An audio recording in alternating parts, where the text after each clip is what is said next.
Thank you, sir.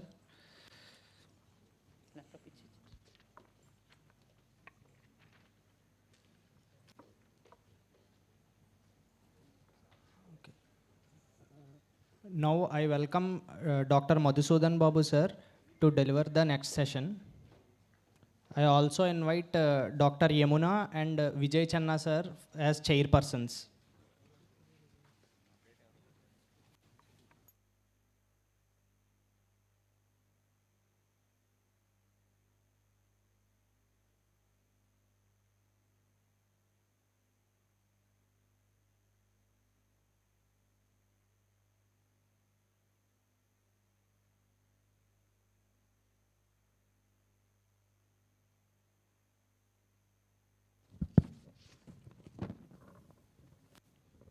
Warm greetings, everyone.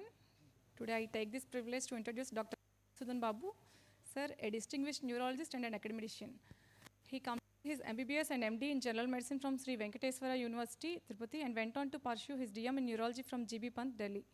He has served in various academic roles from Assistant Professor to Professor of Neurology and Medicine at Andhra Medical College, where he also held the position of Head of the Department of Medicine from 2011 to 2016. He further contributed as the Superintendent of King George Hospital, Visakhapatnam. Sir has made notable research contributions presenting papers on stroke, cysticercosis, epilepsy, and movement disorders at national and international forums including API, IAN, and AOEC Melbourne. He is a life member of prestigious associations including the Indian Academy of Neurology, American Academy of Neurology, Indian Epilepsy Association, and Indian Stroke Association, and has held leadership roles such as President of the Neuro Club Vizag and API Vizag chapter. Now I request sir to start the session.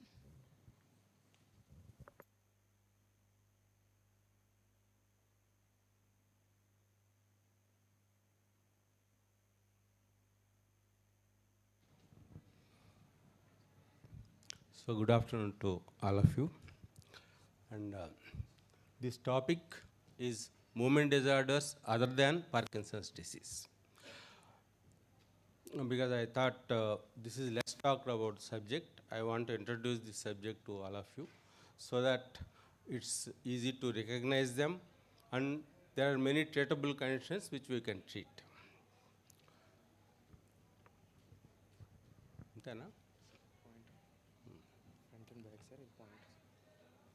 Front and back. This front. Yes. Okay. Thank you. Video వచ్చినప్పుడు double time change. Video play.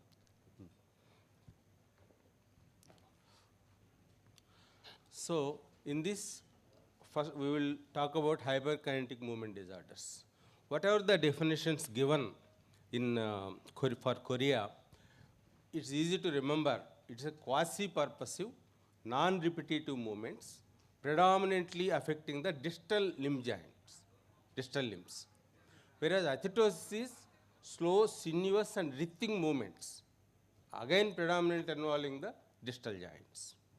And we have another entity known as hemibalism or balism. Balism is wild flinging movements, predominantly involving the proximal joints. And coming to the etiology, hereditary causes of chorea, you have Huntington's chorea, benign hereditary chorea, neuroacanthocytosis. And we are more concerned with rheumatic chorea that I will be dealing in detail. And then drug-induced choreas like with neuroleptics, for example, phenothiazines, haloperidol, then oral contraceptives and phenytoin, all these things can give rise to this chorea. And polycythemia vera, SLE, thyrotoxicosis, hyperosmolar non-ketotic hyperglycemia, all these things can give rise to chorea also. And hemichorea can occur, only one half of the body can be involved in strokes, tumors, or vascular malformations.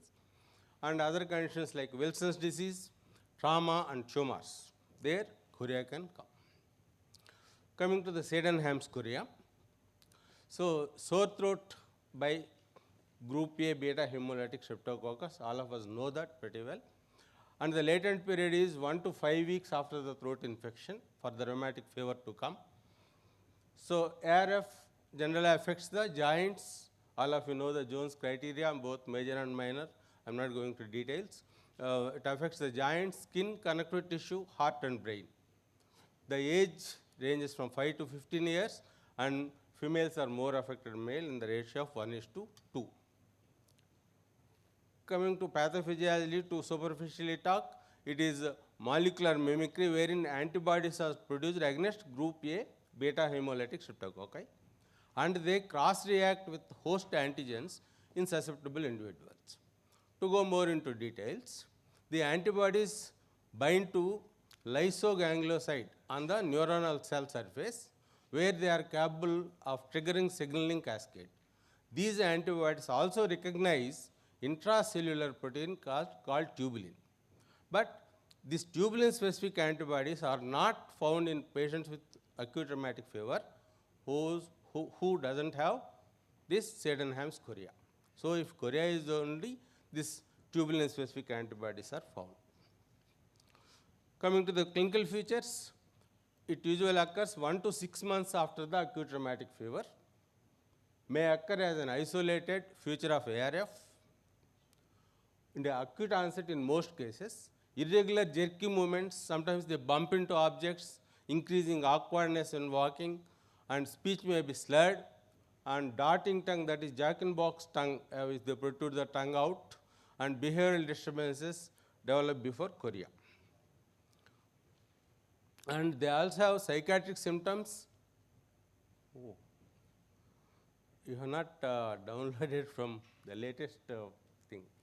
They're all okay. Psychiatric symptoms: irritability, emotional liability, outbursts, and inappropriate behavior, obsessive compulsive behavior, and distractibility will be there, and they can either concurrently come or follow or come after the development of chorea. Then for the diagnosis, by the time this Sydenham's chorea comes, ASO titer is not raised in many patients, throat cultures are often negative, ESR may be normal. Then chorea, if other causes are excluded, then we say it is Sydenham's chorea. Cardiac evaluation, then MRI in some cases. This girl, you can see the movement predominantly in the distal joints.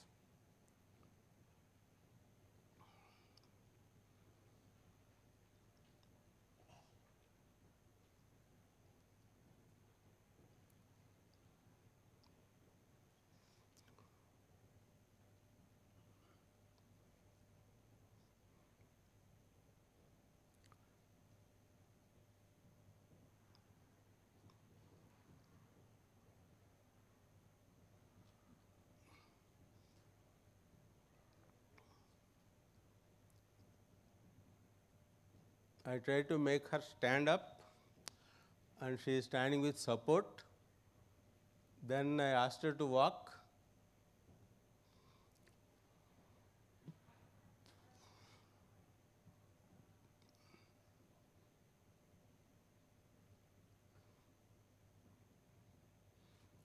Okay.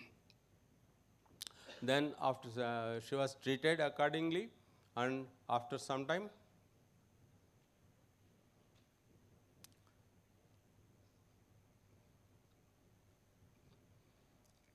that's how she recovered well, and she is back to her school. Okay.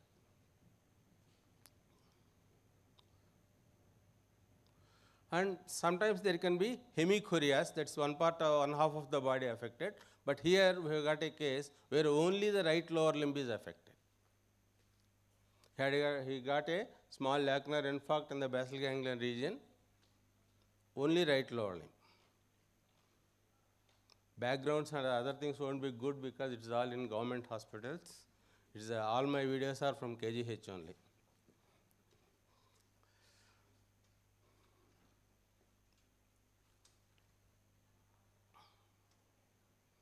Okay. Then how to treat once the Sydenham's chorea comes. So oral prednisolone 1 to 2 milligrams per kg is given once daily for 2 weeks and tapered over next 2 to 3 weeks. Glucocorticoids appear to shorten the course of Sydenham's chorea by approximately 50%. In severe cases, intravenous immunoglobulin and plasmapheresis have been used. Sodium valproate is the first line of therapy for chorea, and pimagide in refractory cases we can give. And this by the time the sodium valproate acts, it takes time. So to control the movements well, the D2 receptor blocking agents like haloperidol, risperidone, flufenazine, and these things can be tried. And other drugs are levetiracetam and then carbamazepine, clonidine in addition to valproic acid. Coming to the prophylaxis. Primary prophylaxis for this rheumatic fever, once the sore throat is there, within 1 week we can give the primary prophylaxis. So initially, as soon as the patient comes, you can send the swab for culture, and if the group A beta hemolytic streptococcus is seen, you can give an antibiotic cover immediately. Then secondary prophylaxis for once they develop acute rheumatic fever, once they develop recurrent attacks occur. Because these people, there's many slides are missing here because they have copied the latest things they didn't copy. So I made some changes. This is an older, very old version. Anyway, so coming to the secondary prophylaxis is done once the patient develops acute rheumatic fever. Rheumatic fever can be, once the rheumatic fever has a recurrence can come many times. And even the cardiac affection can be there. So secondary prophylaxis usually given if there is rheumatic fever without carditis. The prophylaxis is given for 5 years or 21 years of age, whichever is longer. If there is rheumatic fever with carditis, the prophylaxis is given for 10 years or 21 years of age, whichever is longer. That means suppose the patient gets at 17 years, then he should be given up to 27 years. So if the rheumatic fever is there with carditis and cardiac muscle involvement, then the duration of treatment is either 10 years or 40 years of the age, not 20 years here, 40 years of the age, whichever is longer.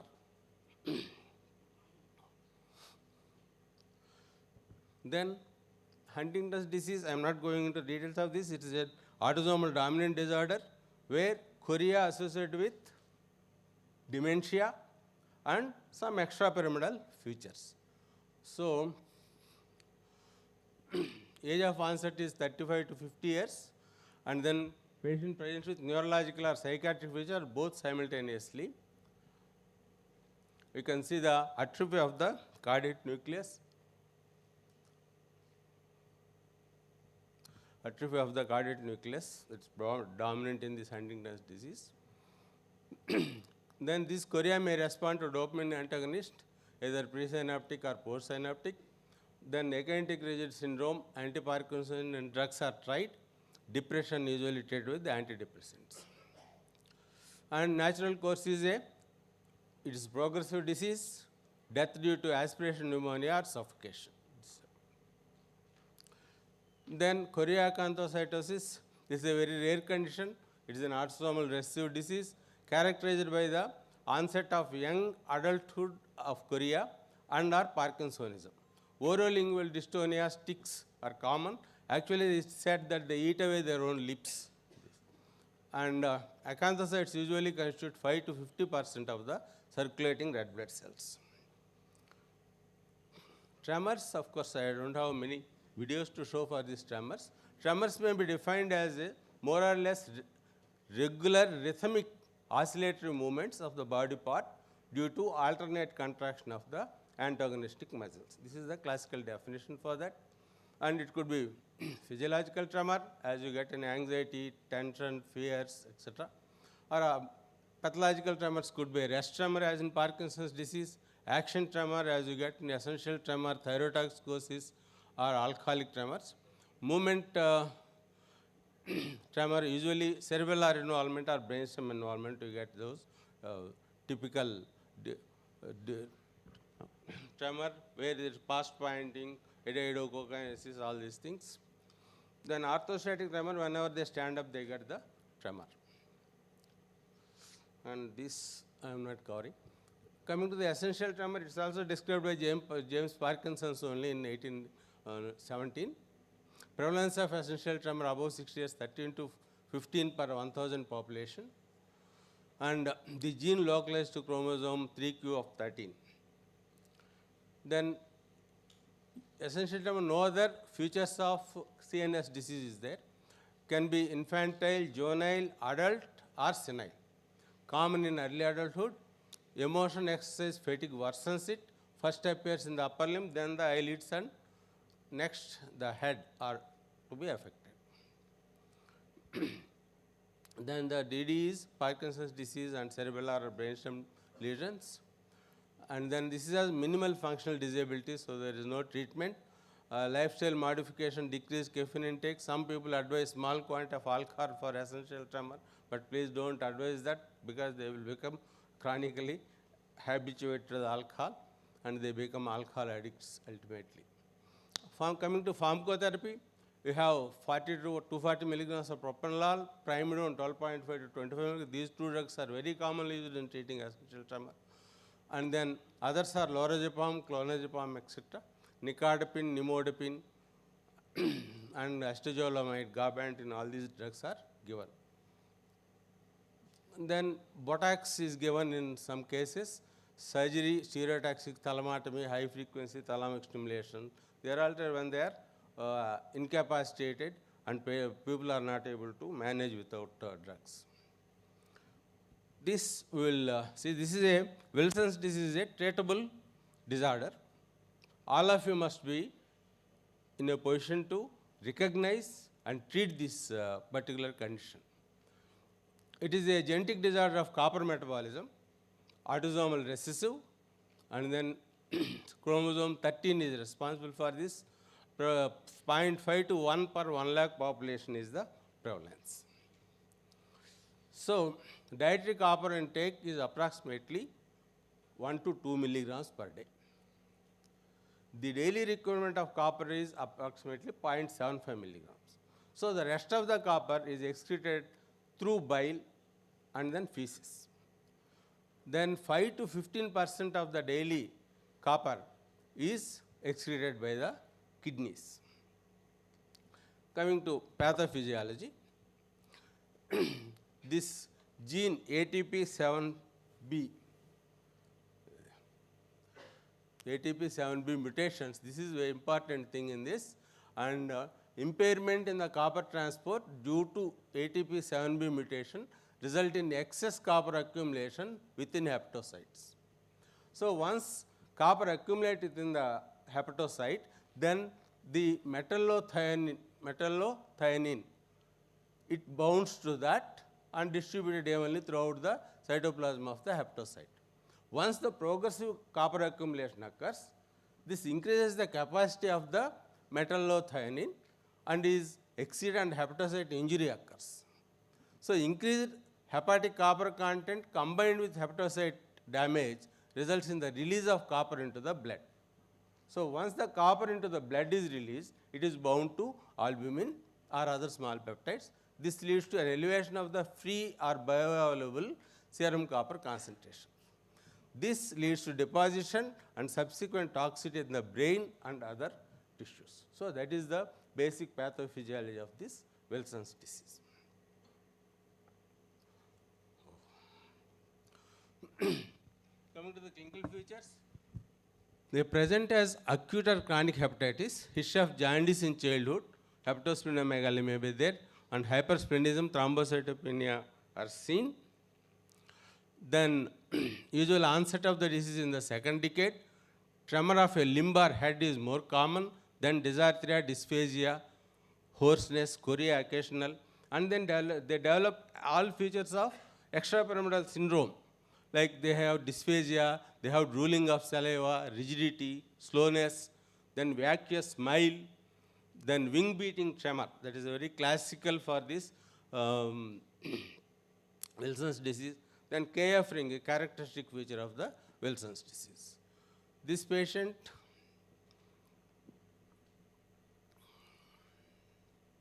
just observe him, alt of water.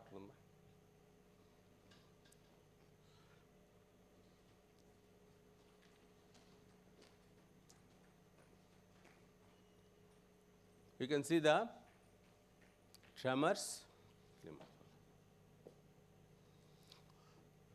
and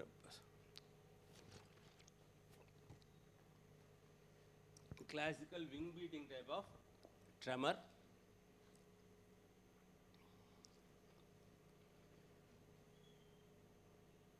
Very classical. And then you can see the head nodding. Able to see? Okay. Next, I am trying to show the KF ring. This is a greenish hue. You can see.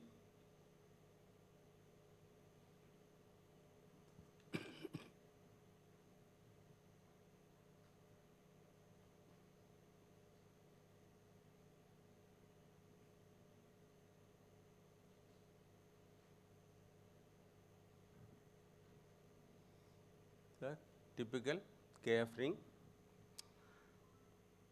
So, for the diagnosis of Wilson's disease, low serum ceruloplasmin, and then low serum ceruloplasmin is because when there is no copper binding to the ceruloplasmin, that is easily destroyed. So, ceruloplasmin level is decreased, not because of the decreased production of ceruloplasmin. Then low serum copper, then increased urinary copper exchange, that is more than 100 micrograms per 24 hours. And last thing we never do, liver biopsy 200 micrograms per gram of dry weight, they say, but we have never done that. So, we have to avoid copper-rich foods, like the shellfish or chocolates or dairy products, something. Then the drug of choice is dipencilamine. Usually dipencilamine is given in 250 to 500 milligrams per day, increased by 250 milligrams every week till you reach 1.5 grams a day. That is how we increase the dipencilamine. Pyridoxine is usually given in 25 milligrams per day to prevent the anemia. Then triethyl tetramine is another drug. Those who cannot tolerate the dipencilamine, you can try this triethyl tetramine.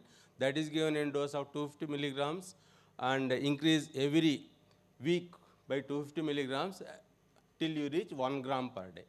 That is the dose we give. Then zinc. This actually, they say without dipencilamine, zinc will not act. But I have two girls who presented almost in 12 to 14 years of age with typical Wilson's disease features. And I kept them only on zinc, 150 milligrams a day. And now they are 32 years and nice looking, no extrapyramidal features at all. They married, they got children. So don't underestimate zinc sulfate. Definitely try zinc sulfate. It is cheap and it's not available, of course, in all pharmacies. Then we have to screen the relatives and treat. Okay. Then this is another thing, curious syndrome, Gillis-Dila-Tourette syndrome, what we call as Tourette syndrome simply. Usually age of onset is 2 to 15 years, male-female ratio is 3 to 4 is to 1. Incidence is 0.1 to 0.5 for 100 population. Inherited from both parents, that is bilineal transmission. This is likely results from disturbance of the corticostriatal thalamocortical circuits, which leads to the disinhibition of the motor and limbic systems. Streptococcal infection may lead to tics and Tourette syndrome. And in pediatric age group, it is described as PANDAS, that is pediatric autoimmune neuropsychiatric disorder associated with group A streptococci. They have irresistible urge to tick. The tics could be simple motor tics. Simple motor tics like eye blinking. Just they, so for sometimes they are sitting, suddenly they start eye blinking. Facial grimace, we don't understand why they are doing that suddenly. Then shoulder shrugging, some people you can observe this, just shoulder shrugging, staring looks, sometimes head or neck jerk, blepharospasm sometimes. And vocal tics can be simple like simple verbal like throat clearing. కొంతమంది మీరు చూసుంటారు అనుకుంటుంటారు. So throat clearing, snorting, coughing, clicking sounds, these sounds they make. Those boys who are with Tourette syndrome. And sometimes they produce the animal sounds like barking, hooting, hissing, even quacking like a duck. And then they have grooming behaviors, touching and smelling of an object or body part. When I was doing my DM, we were sitting in the OPD. One boy of 12 years old, he came to the OPD. He was I was asking the parents what happened, what problem, and that.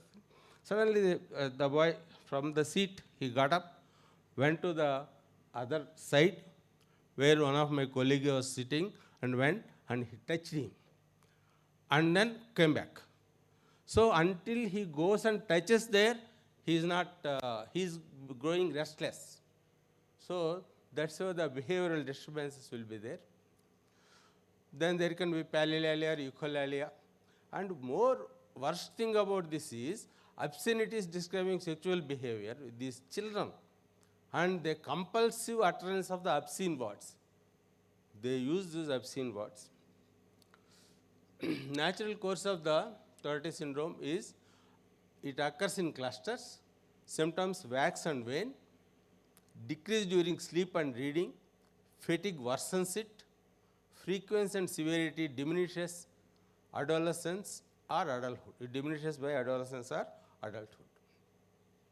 Associated conditions are obsessive compulsive behavior or ADHD.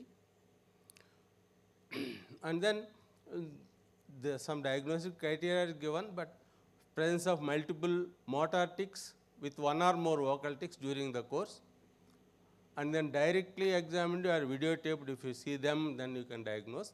Several tic episodes a day, almost every day, or periodically over 1 year. They can change in type, severity, complexity, frequency, and anatomical location during the course of the disorder. Symptom onset before 21 years of age. Treatment, haloperidol is very effective in a dose of 0.25, maximum of 2 to 10 milligrams per day. Then pimozide, behavioral symptoms can be controlled with clonazepam and antidepressants. ADHD can be controlled to some extent by clonidine. Then coming to dystonia. Dystonia is persistent posturing of the limb in a particular position. So dystonia is characterized by sustained muscle contractions that frequently cause twisting or repetitive movements and abnormal, sometimes painful postures or position. So dystonia could be primary or idiopathic, secondary to Wilson's disease, secondary to multiple sclerosis, stroke, birth asphyxia, and drugs like neuroleptics, antipsychotics, levodopa, metoclopropamide, and bromocriptine. And they are classified as, depending on the age of onset, as early onset 0 to 12 years. Now they have divided into 0 to 2 and 2 to 10. Then adolescence 13 to 20 years, adulthood more than 20 years. Our body, depending on the body distribution, the dystonias are focal dystonias. I mean, only one body part is affected. Then segmental dystonia, adjacent two body parts. Adjacent two body parts are affected. We call it as segmental dystonia. Multifocal dystonia, non-contiguous two or more areas involvement, we call as multifocal dystonia. Generalized means trunk involvement is there. In addition, non-contiguous two focal dystonias. That is generalized dystonia. And see this girl, she looks predominantly as if she is having choreographed type of movement. In that also there is a persistent posturing in the upper limb, and you see the lower limb, right lower limb, it is getting adducted while she is walking.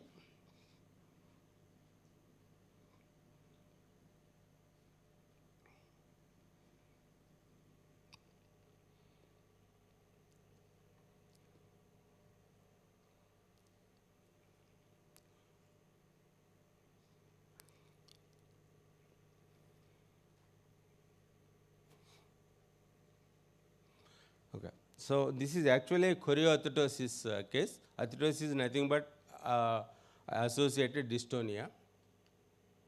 And this is another one, dystonia muscular deformans, previously called. Now it is called as DYT TOR 1A dystonia.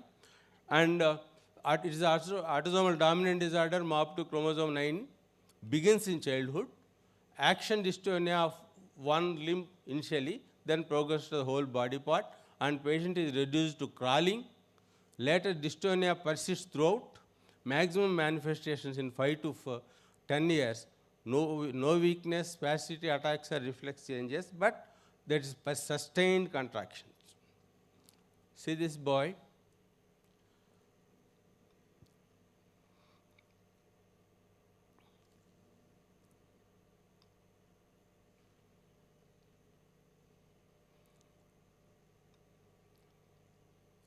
Now I am trying to make him lie down, see his legs, what happens.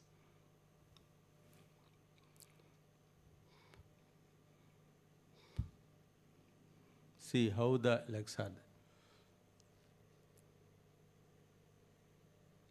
A very unfortunate kind of thing.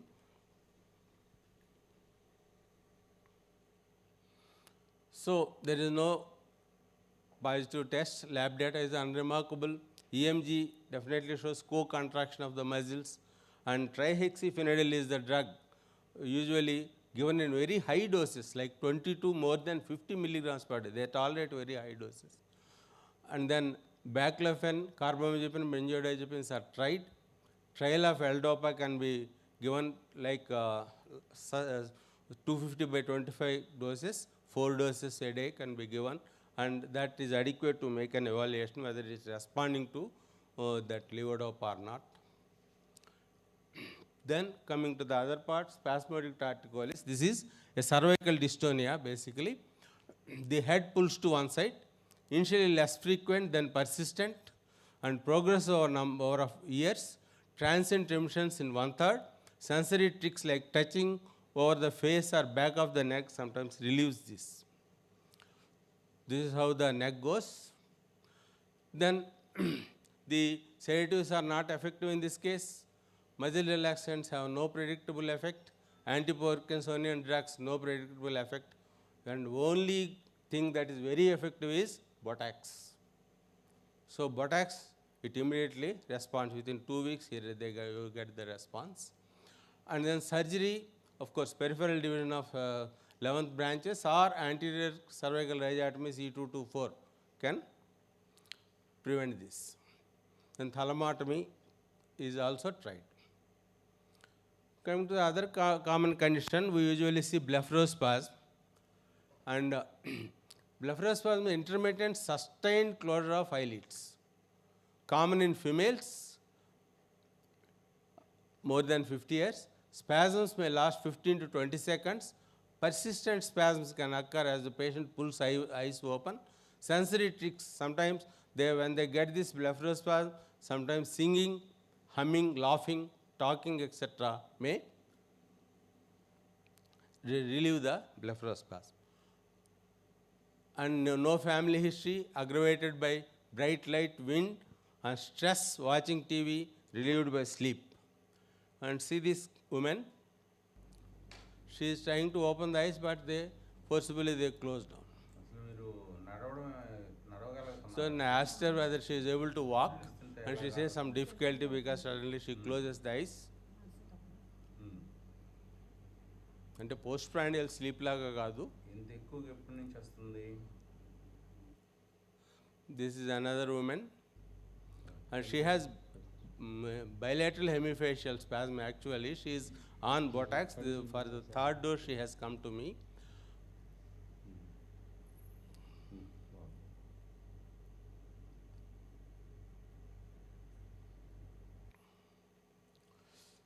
Then oromandibular dystonias.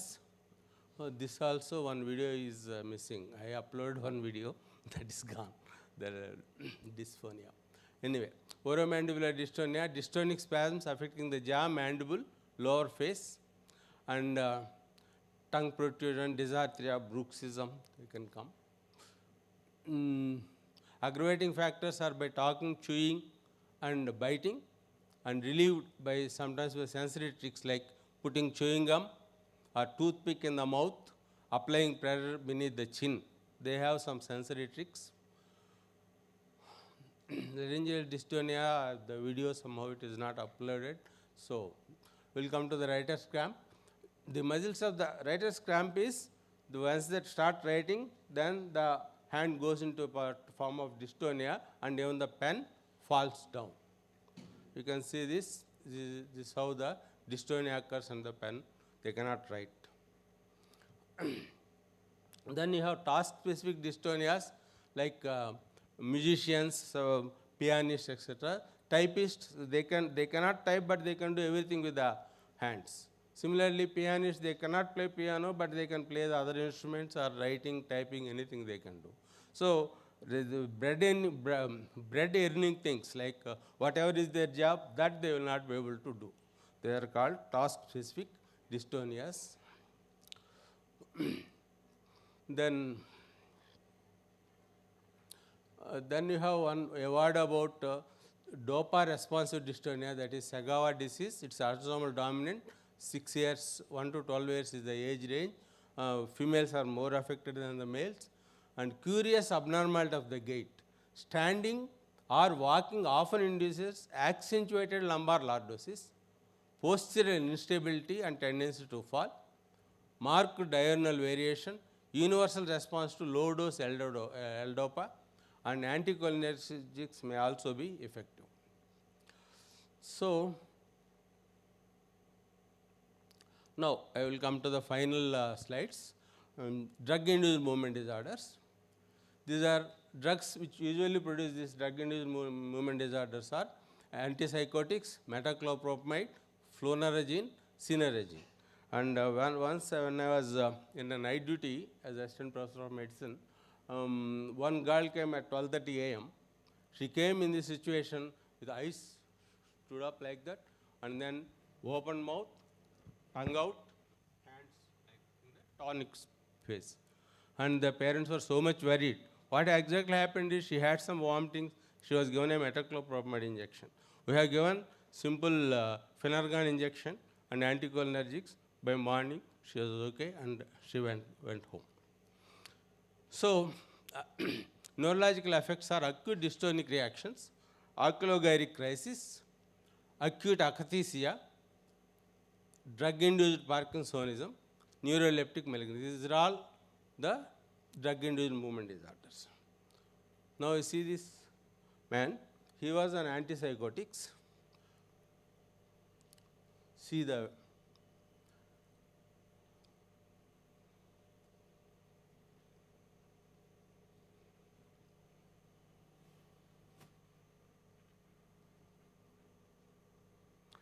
I am not holding him, I am only trying to, if he falls, I wanted to, and that is me, you can recognize, isn't it?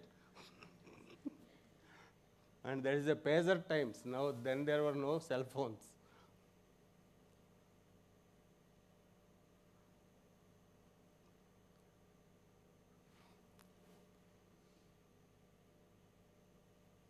See how he is standing?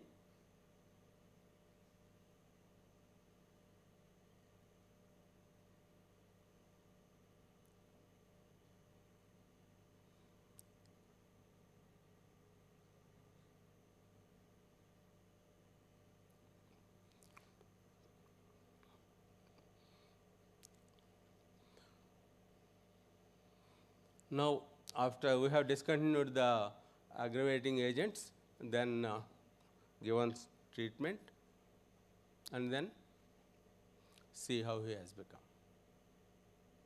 See, total 100% in a different direction. So, taking good history and knowing how to start the dosage, increase the dosage, and maintain the dosage, we can definitely treat all these good cases with good results. And thank you for the patient hearing.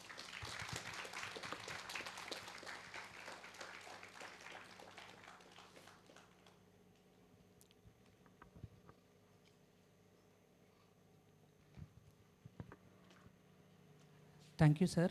That was an elaborate description of the extrapyramidal disorders. The session is open for questions.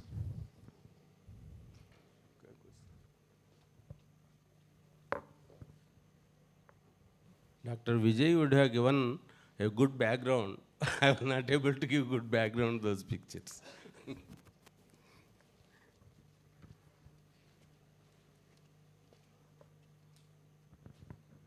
Okay, sir. We'll close the session. Thank you, sir, for such a valuable and engaging session. Now, I would like to request Dr. Vijay Channa, sir, and Yamuna, madam, to felicitate Dr. Madhusudan Babu, sir. I also request Dr. Sudhir, sir, and Priya, madam, to facilitate.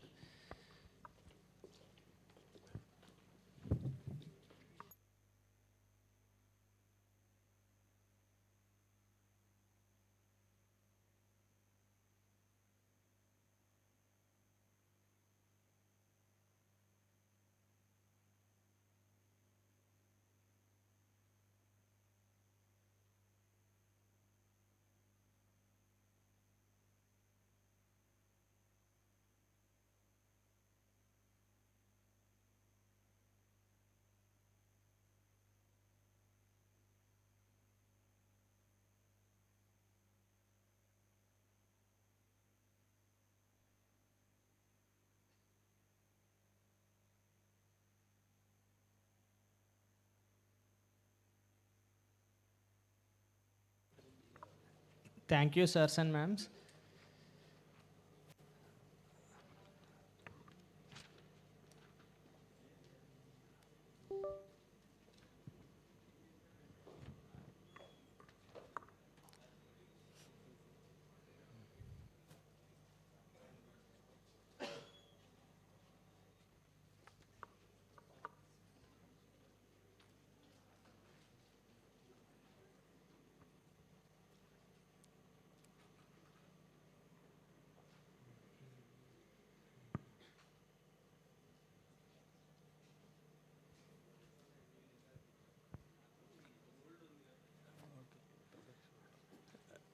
Now, I request Dr. Vijay Channa, sir, to deliver the next session.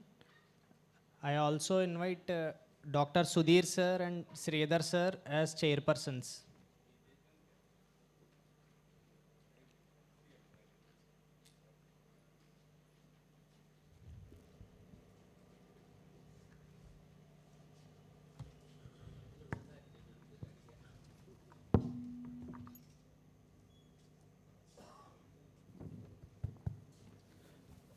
Good evening. It's my privilege to introduce our esteemed speaker, Dr. Vijay Channa sir, who is working as senior consultant in KIMS Icon Hospital, Visakhapatnam.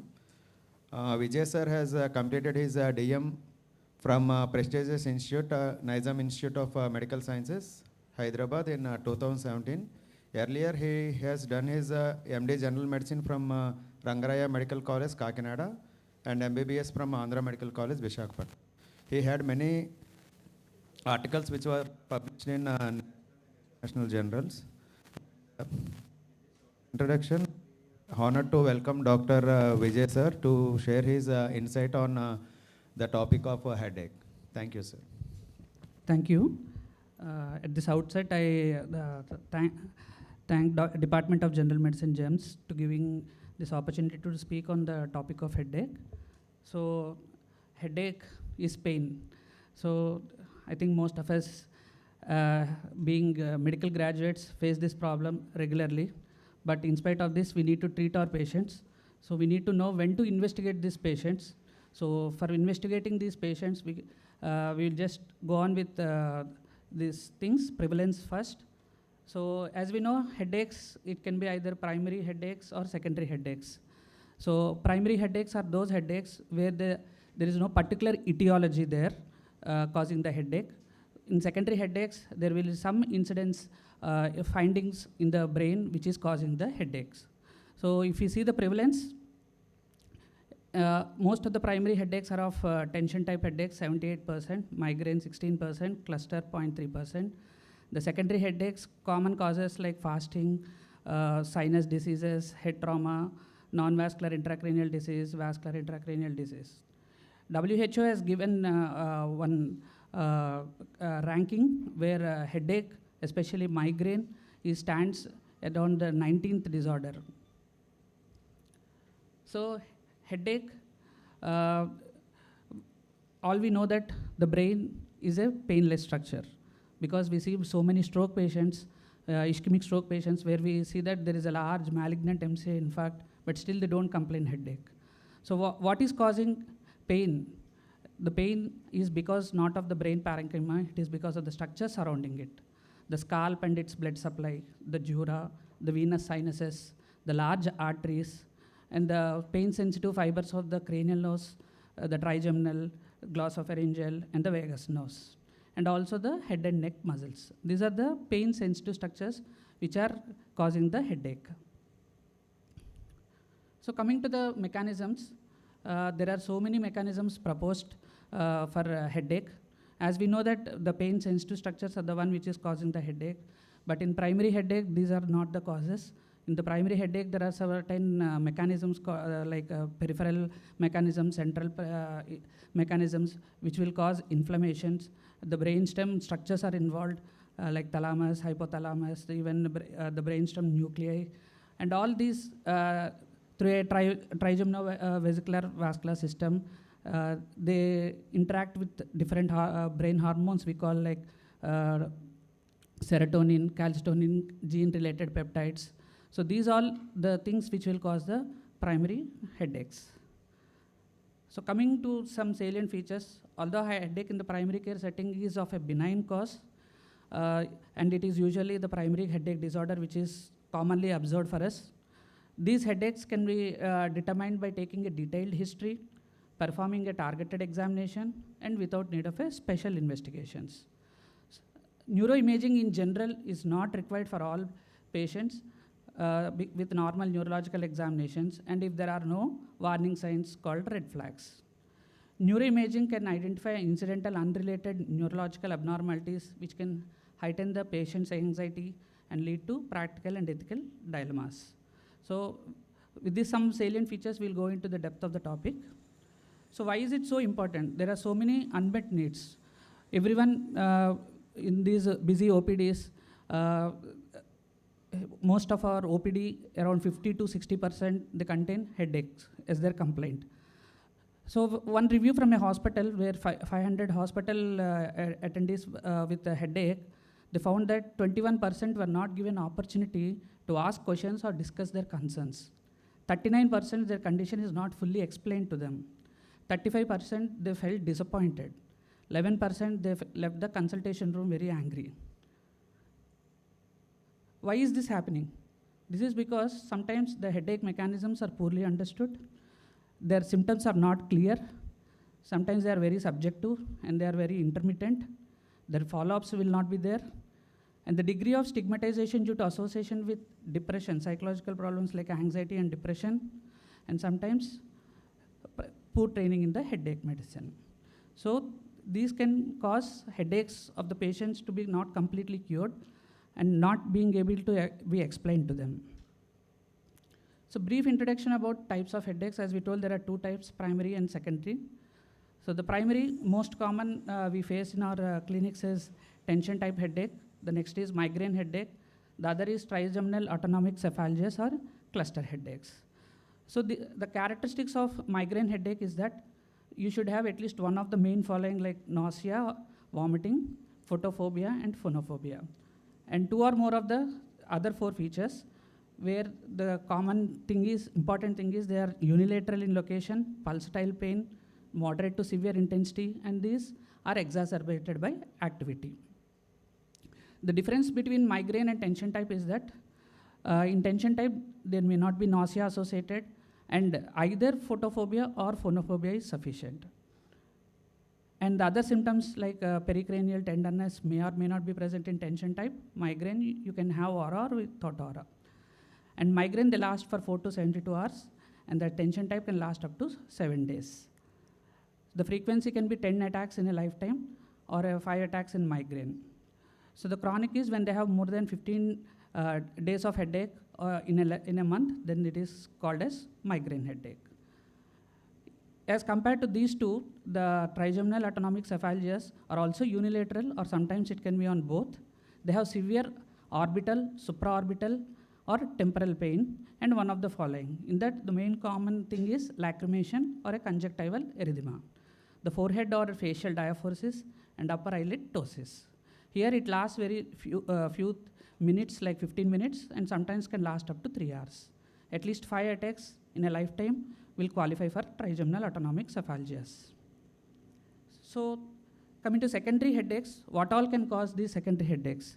They can be extracranial disorders, intracranial disorders, medications can cause secondary headaches, and even systemic disorders can cause secondary headaches. So these are all the lot of causes, especially the medications which can qualify for medication overuse headache, where you add one more medicine, he will further suffer from headaches. So the medication withdrawal is important here. So coming to the investigating the headache, so most of the headaches are to be diagnosed based on history supported by clinical examination. So the need for investigation arises only to exclude a secondary underlying cause, sometimes to reassure the patient and reassure ourselves, sometimes to establish a baseline or a contraindication for drug treatment, and these days because of medical legal concerns. So coming to history, so we need to find out the associated symptoms. Like we discussed in migraine and tension type headache, there can be nausea, vomitings, neck pain, these all can be present. So an aura, if it is present, generally qualifies for migraine. So neck pain and fever, sometimes they can be a red flag symptom, like meningitis can be a possibility for that patient, and we need to investigate further. Character of the headaches. Sometimes the patient comes to our OPD and tells that, sir, this time this headache is not like the previous ones. I am very much suffering. There are sometimes vomitings are very much more. Previously it used to be only one side. Now the whole cranium is causing headache. So when the patient says that his quality has changed, his frequency has changed, intensity has changed, then this qualifies for investigating the headache. Comorbid conditions. Patient having hypertension, during the time of headache, his blood pressure is very much high. Even if he is having other comorbs like diabetes and all, then also it is better to investigate. Duration of the headache. As we have discussed that most of these headaches, they last from 15 minutes to 3 hours. Sometimes headaches can last for few seconds. So they are unlikely to be tension type headaches or migraine headaches. So we need to investigate them. Location. So most of the primary headaches are unilateral. So if the headaches are bilateral, holocranial, then they may not be the primary headaches and we need to investigate them. Medications. Sometimes a chronic use of these analgesics can cause overuse headache, and then we need to find that history and then stop the medications. Otherwise, they will land into MOH or medication overuse headache. Onset. Most of the primary headaches, they don't start in 1 day or 2 days. There will be a minor insidious onset, they will be gradually progressing, and then they have the severe headaches. A sudden onset headache, first time in his life, which is thunderclap, they need to be investigated. Precipitating factors. Most of the headaches, primary headaches, especially migraine, they have predictable triggers like head bath, traveling, skipping the meals, excessive coffee intake. These are the common triggers in migraine. Severity. A thunderclap headache qualifies for investigation because we know that subarachnoid hemorrhage and other hemorrhagic strokes, they can have severe headaches. The migraine and tension type headache generally have insidious but severe headaches, but they have increased, they have multiple attacks, and they may not be the first attack. So this history components are to be taken in the OPD so that we need to know which of these patients will qualify for the investigations. After taking the history, the next important point is the clinical examination. The blood pressure measurement. The occipital headaches, the occurring insidiously, gradually progressing, can be because of higher accelerated hypertension. So that itself, when cured, sometimes may cure the headaches. Palpation of the cranial arteries, especially the superficial temporal artery in patients aged more than 50 years is very much important because temporal arteritis is a very common cause. Where a simple CRP, ESR if done and a temporal artery ultrasound, we can cure the headache. Otherwise, the patient may even sometimes lose the eyesight. Neck examination is also helpful. Palpation of the cervical lymph nodes sometimes will help the etiology of the headache because simple infection can be cause of that headache. Fundus is the most important clinical thing we should be doing in our regular practice. We should be very much confident with our ophthalmoscope. So looking for papilledema in the OPD is very much giving a clue for ruling out the secondary causes. So if a papilledema is there, definitely we need to investigate further the patient. And with the regular neurological examination coming from cranial nerves to the gait examination with heel to toe walking will help. If any of these focal deficits are present, definitely the patient is qualified for doing investigation. So this is a normal optic disc where we can see a sharp disc margins seen around. And in the picture, you can see that there is the blurred margins and the hue also has been completely decreased. So this is a papilledema. Coming to the investigations, the blood tests, imaging, lumbar puncture, ultrasound, and EEG. These are the common neurological investigations where we order for the headaches. So the first slide I put is of EEG because most of we see that for regular primary headaches also EEGs will be done. But it is not routinely recommended for headache patients because they do not help with primary headache diagnosis. But if patient has fever, if he has neck pain, and he is very sick, sometimes these EEGs will be helpful. So this is a mnemonic which is given for the criteria for secondary headaches. This is called SNOOP 10, in which if these features are definitely present, these are the candidates we need to undergo investigations. When there are systemic symptoms like fever, hypertension, definitely we need to investigate. If patient has a neoplasm history, like he has a thyroid cancer, colon cancer, breast cancer, and a new onset headache, definitely we need to rule out metastasis. Any neurological deficit, focal deficit, we need to rule out a space occupying lesion in the brain. Onset of headache, if it is sudden or abrupt, like a thunderclap headache, definitely we need to rule out because the patient may have a subarachnoid hemorrhage or a hemorrhagic stroke. Any patient who is older than 50 years and a first time headache, which is unilateral and a pulsating artery if it is present, so temporal arteritis is a most common cause, so we need to rule out with investigations. As I told, any pattern change or a recent increase in the frequency of the headache, definitely we need to do the investigations. And any change in the positional headache, if patient says that when I bend down, then the headache increases, then we need to look out that any third ventricular tumor, if it is present or not, need to be ruled out. Any headache which is precipitated by sneezing, coughing, exercise, then the patient, we need to rule out a cervical ulnar cherry malformation where the patients will definitely get aggravated with this coughing and all. Progressive or atypical presentation of the headaches, definitely we need further investigations. Papilledema, as I have already told, they can be seen with idiopathic intracranial hypertension or any tumors which are causing compression of the optic nerves. Pregnancy and postpartum, definitely headaches should be considered at utmost importance because preeclampsia, eclampsia definitely has to be ruled out in them. Any painful eye with autonomic features, ophthalmic disorders should be ruled out. Post-traumatic patients like who are alcoholics, they can have trivial traumas, and at a later age, when they stopped alcohol, then they start having these headaches, which may cause subdural hemorrhages and all, and we have to be ruled out with imaging. Pathology of the immune system, like patients who are immunosuppressive, like retroviral disease patients, long-term diabetes, they can have meningitis, even they can have like tubercular meningitis, which can be a new onset headache for them. Lastly, the painkiller overuse or a new medication, which is medication overuse headache. This history is compulsory, important, and we need to further investigate them. So with this background, we'll do some cases. This is a 45-year-old female presented to ER with thunderclap headache. She vomited 3 times. She was previously non-hypertensive. Her GCS dropped from 15 to 13. A CT brain was done.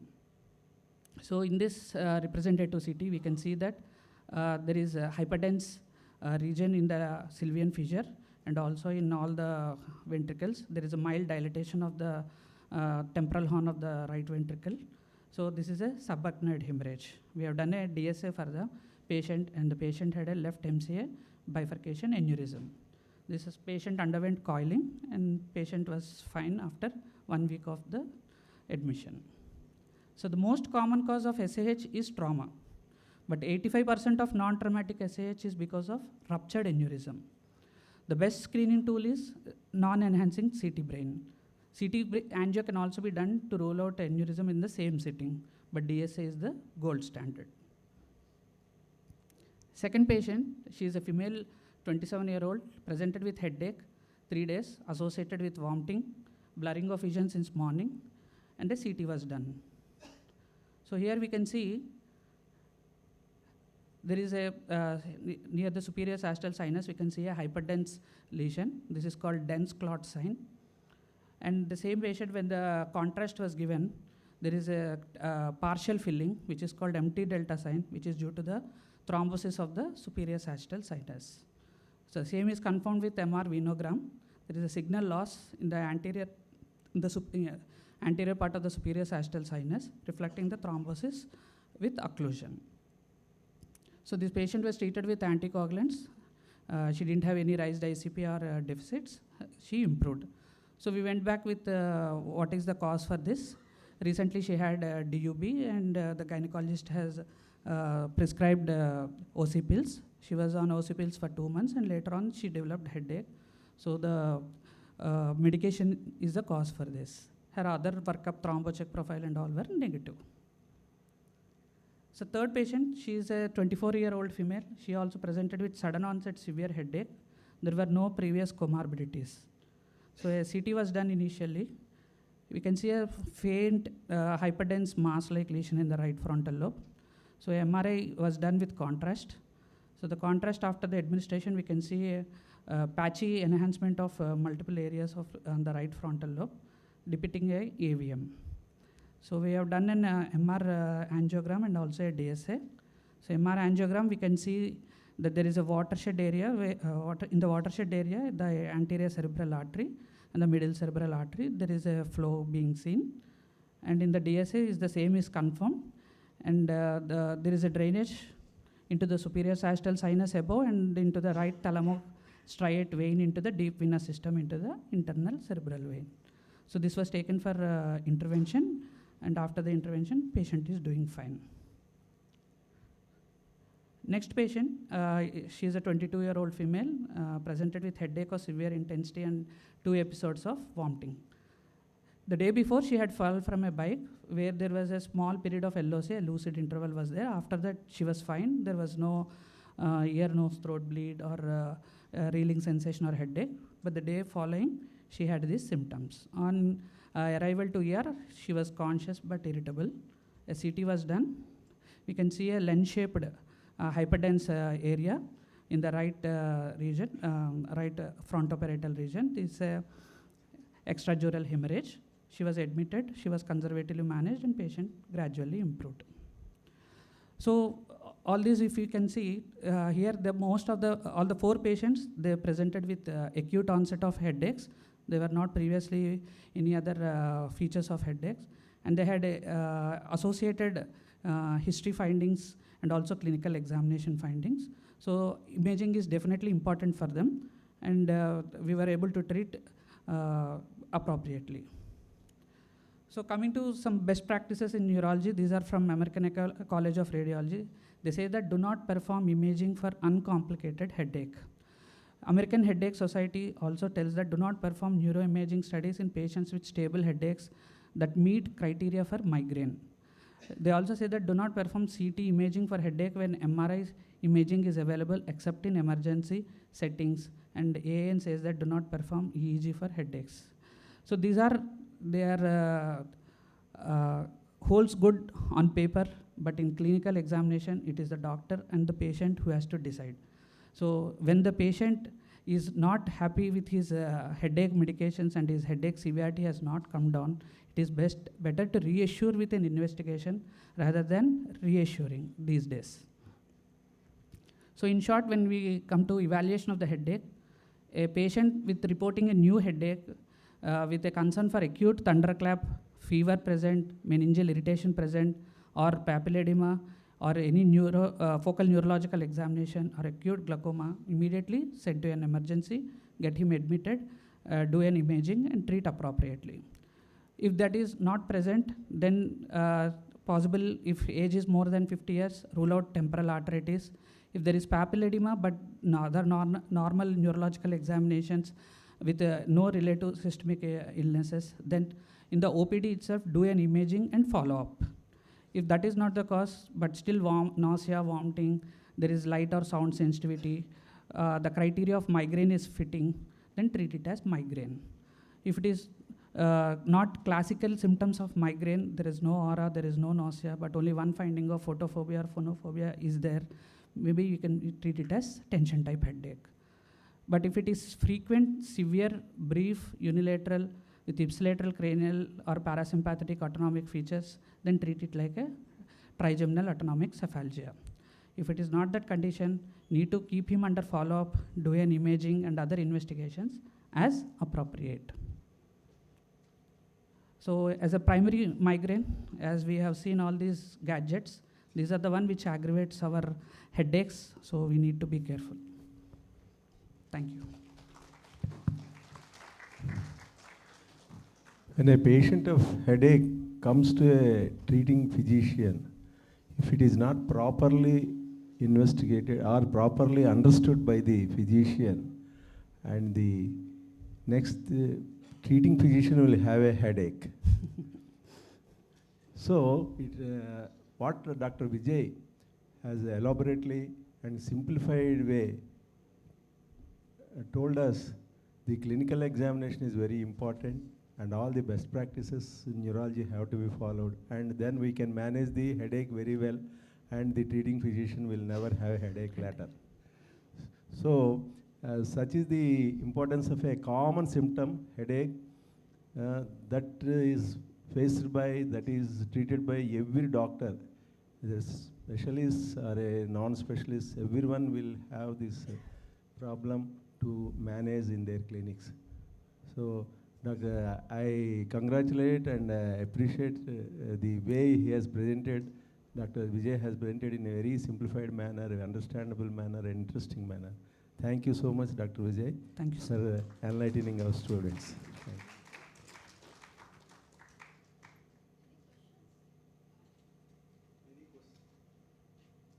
Any questions from the audience?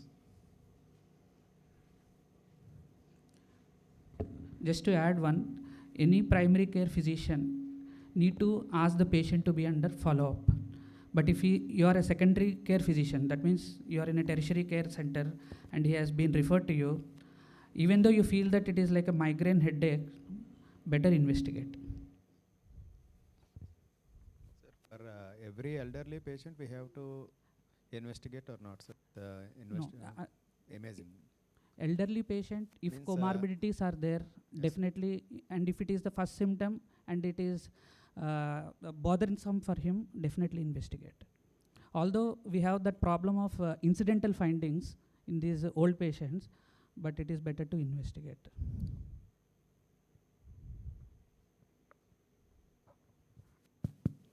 So audience don't want any more headache. Okay, thank you. Thank you, sir, for such a clear and informative presentation. I request our chairpersons to felicitate Dr. Vijay, sir.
we'll have a group photo in sitting position. Please stay wherever you are. Kindly, those 3 candidates who are occupying those sides, kindly come into center. This side also, please. Join into the center. మీరు అందరూ వచ్చేయండి, పర్లేదు. ASHA, please, hello, రండి madam. Occupy the center part of the chairs.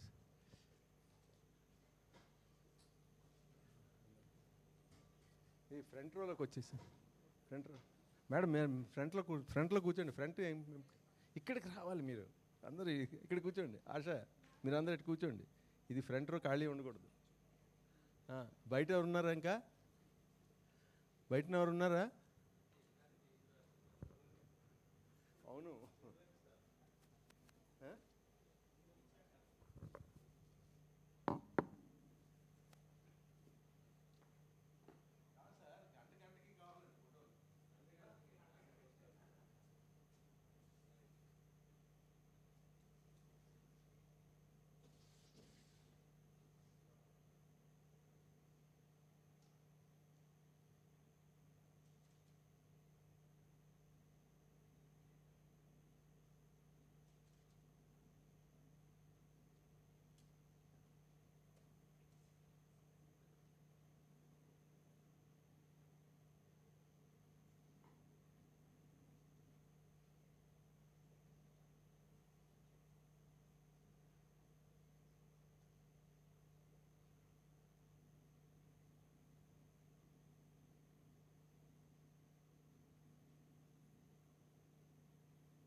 Let's all reassemble after a small tea break.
Welcome back, everyone. I now invite Dr. Anand Shastri sir for the next presentation. I also invite Dr. Priya ma'am and Dr. Ravishankar sir to join us as chairpersons.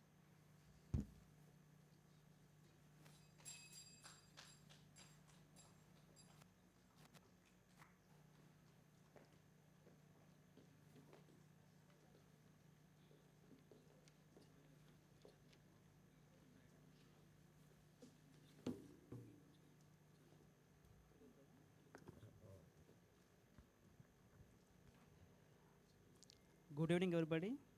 It is my privilege to introduce our esteemed speaker for today's CME, Professor Dr. Ananda Shastri sir. Dr. Shastri is currently serving as a professor and consultant neurologist at GEMS Medical College, Srikakulam. He did his MD in General Medicine in 2012 from MKCG Medical College, followed by his DM in Neurology at prestigious Banaras Hindu University, Varanasi. He served as a medical superintendent and consultant neurologist at Sama Hospital, Berhampur. Academically, Shastri sir has over 15 national and international publications, has presented numerous papers in CMEs and conferences, and holds a fellowship in diabetes from CMC Vellore. With such a distinguished career and contributions to neurology, we are truly honored to have him with us today. Please join me in welcoming Dr. Ananda Shastri sir for today's talk. Thank you.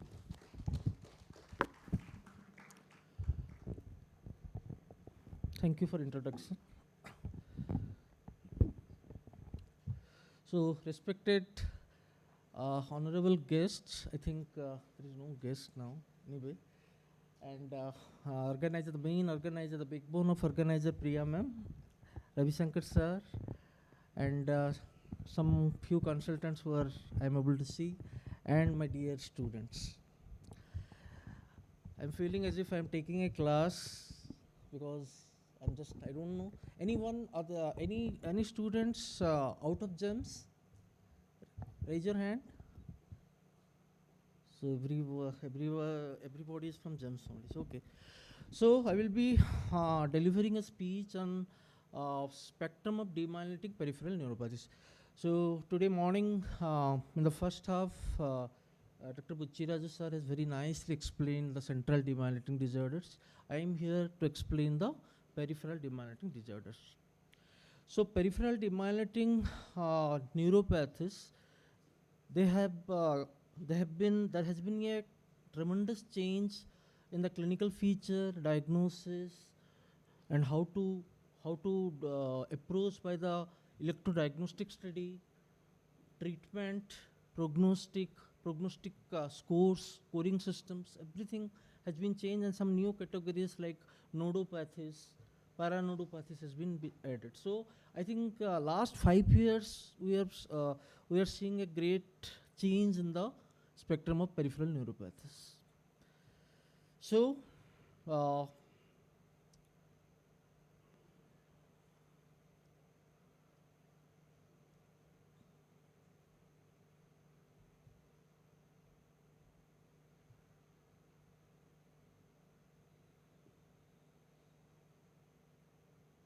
not happen. The slideshow is not happen.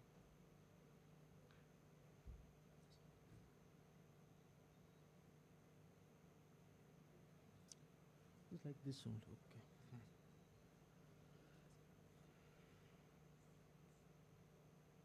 Not good.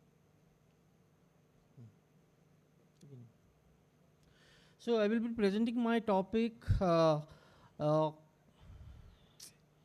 in these headings, that is definition, classification, GBS spectrum of disorders, CIDP typical and variants, systemic disease association, which is mimics like that of AIDP and CIDP, nodopathies, and some miscellaneous causes.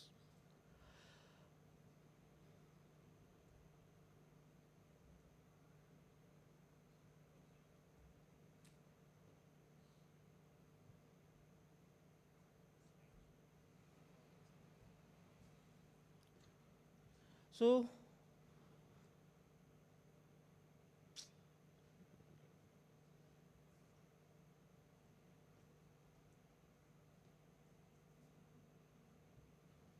this is not matching.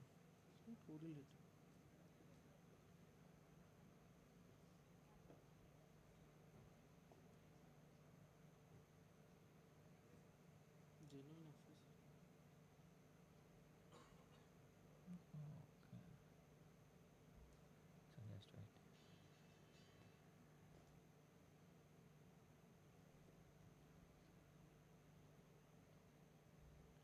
So now.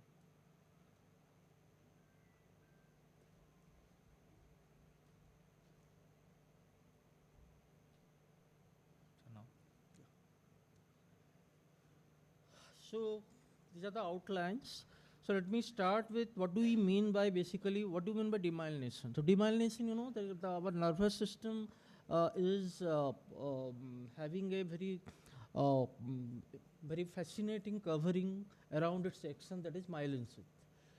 Almost all the central nervous system and majority of the peripheral nerve fibers, they are myelinated. What is demyelination? A pathological process by which the myelin, which is already an integral structure of the peripheral nerve or central nerve, whatever you may call, that is damaged. So the damage occurs at the level of those cells which produce the myelin, that is oligodendrocyte in CNS and squamous cell in the peripheral nervous system, or they directly may attack the myelin sheath or the lamellar myelin membrane. So if the squamous cell is damaged by some autoantibody due to molecular mimicry, there will be demyelination. If the myelin sheath is directly attacked, there will be demyelination. And there is a term known as dysmyelination. This is not myelination, not demyelination, because it is not damaged by any autoimmune or inflammatory process, but there is a genetic defect for which there is some white matter abnormality. They are rather known as leukodystrophy or white matter disease. Mainly they are CNS diseases, but some are also having peripheral neuropathy as a component. So regarding the structure and the important thing, which is saltatory conduction, which is the beauty of the myelination process. So you know, a peripheral nerve fiber is a mixed nerve. It is surrounded by multiple coverings. The nerve is covered by epineurium. Inside the nerve, there is multiple fascicles are there. Each fascicle is covered by perineurium, and each fascicle consists of thousands of nerve fibers. So this is a fascicle, and this is covered by perineurium, and inside you are seeing the axonal fibers. Each axon, each fiber is bounded by a myelin sheath, and in one fascicles there is thousands of fibers are there. And if you see the external nerve fiber, there is a neurolemmal covering formed by the neurolemma, that is squamous cells, and the axon is being covered by the layers of myelin sheath.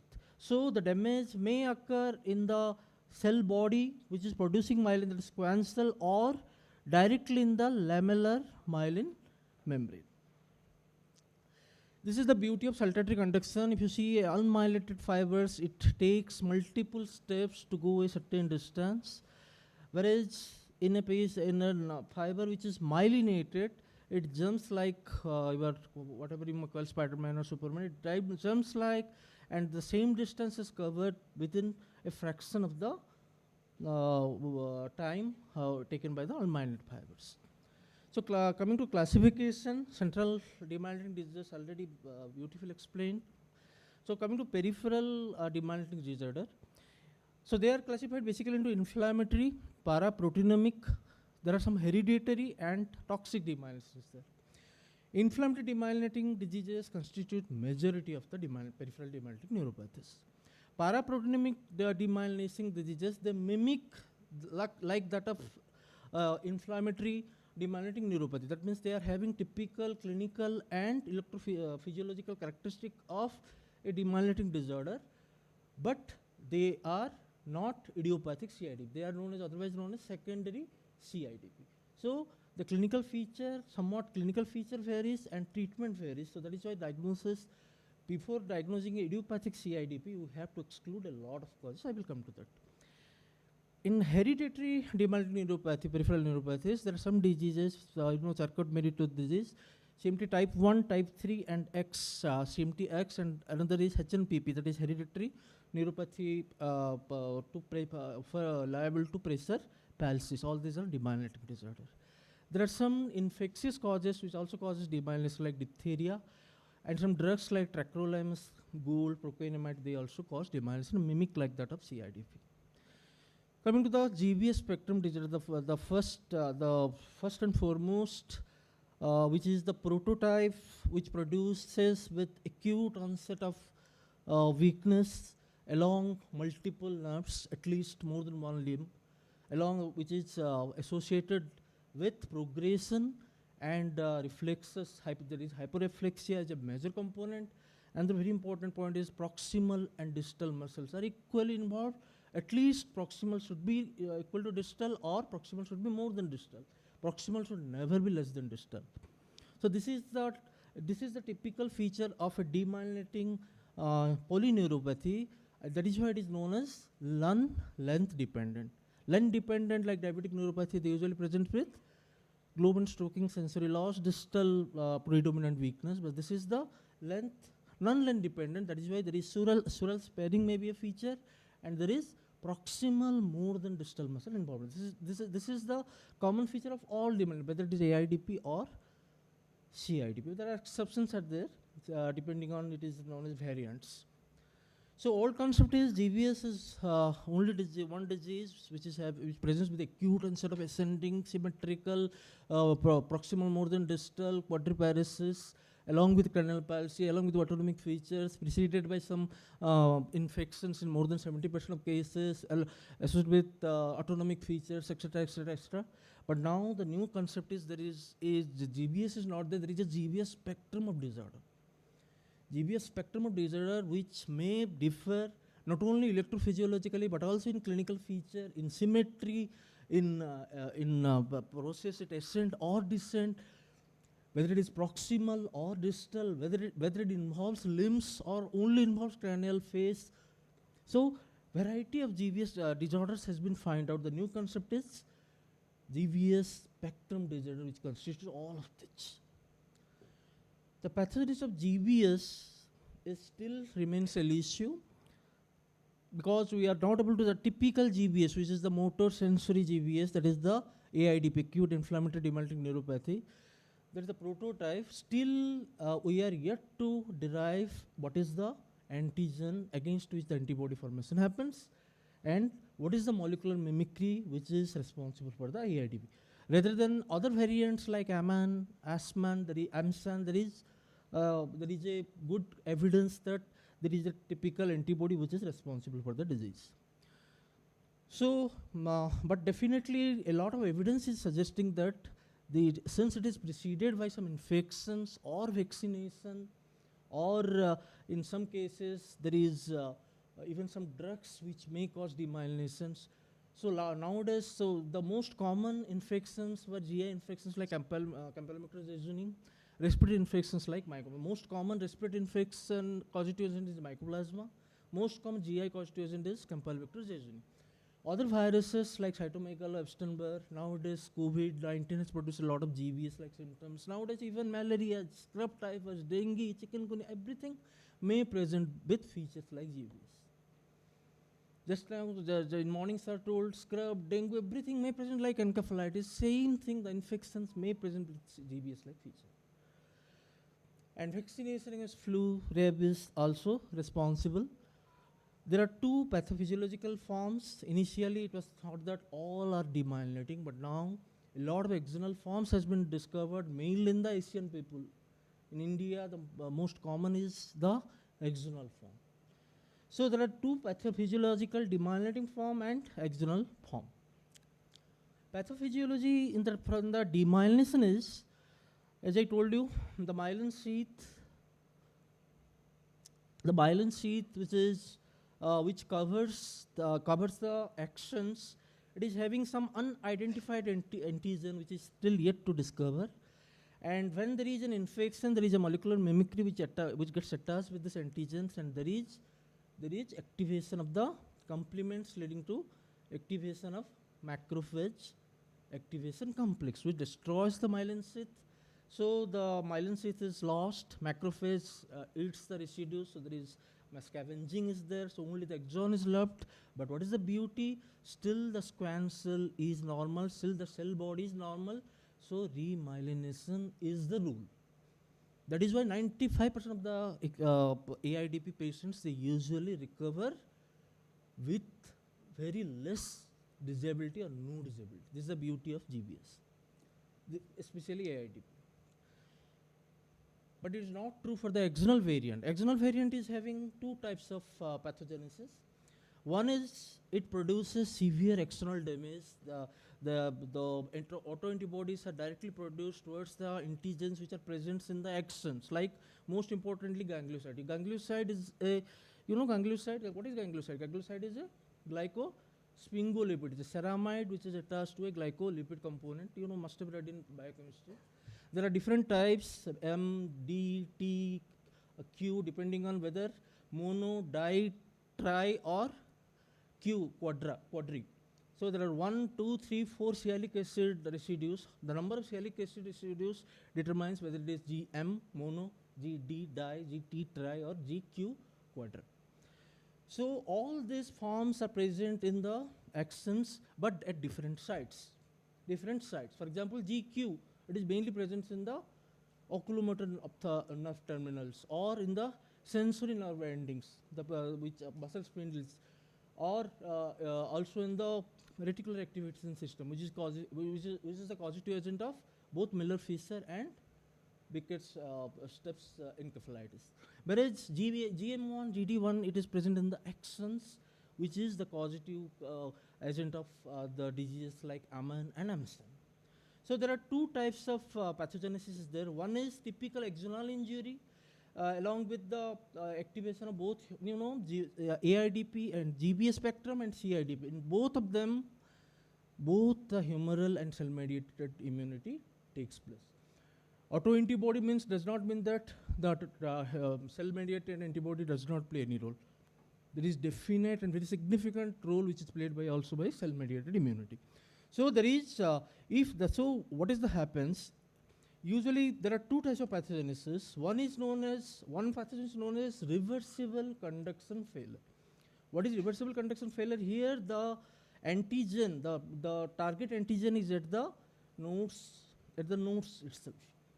Nodes or in the junction between the, nowadays the node, the myelinated nerve had classified on the basis of distance to the node into node, juxtanode, paranode, and internode. So just depending on just beyond the node is the paranode, then juxtanode, then the internode. So the in junction between the paranode and the axons, the antigens are targeted in the Aman or Amston variant. So what happens? Usually the antigens which are there, the GM, IgG, and GM1 or GD1 antibodies. So they usually destroy they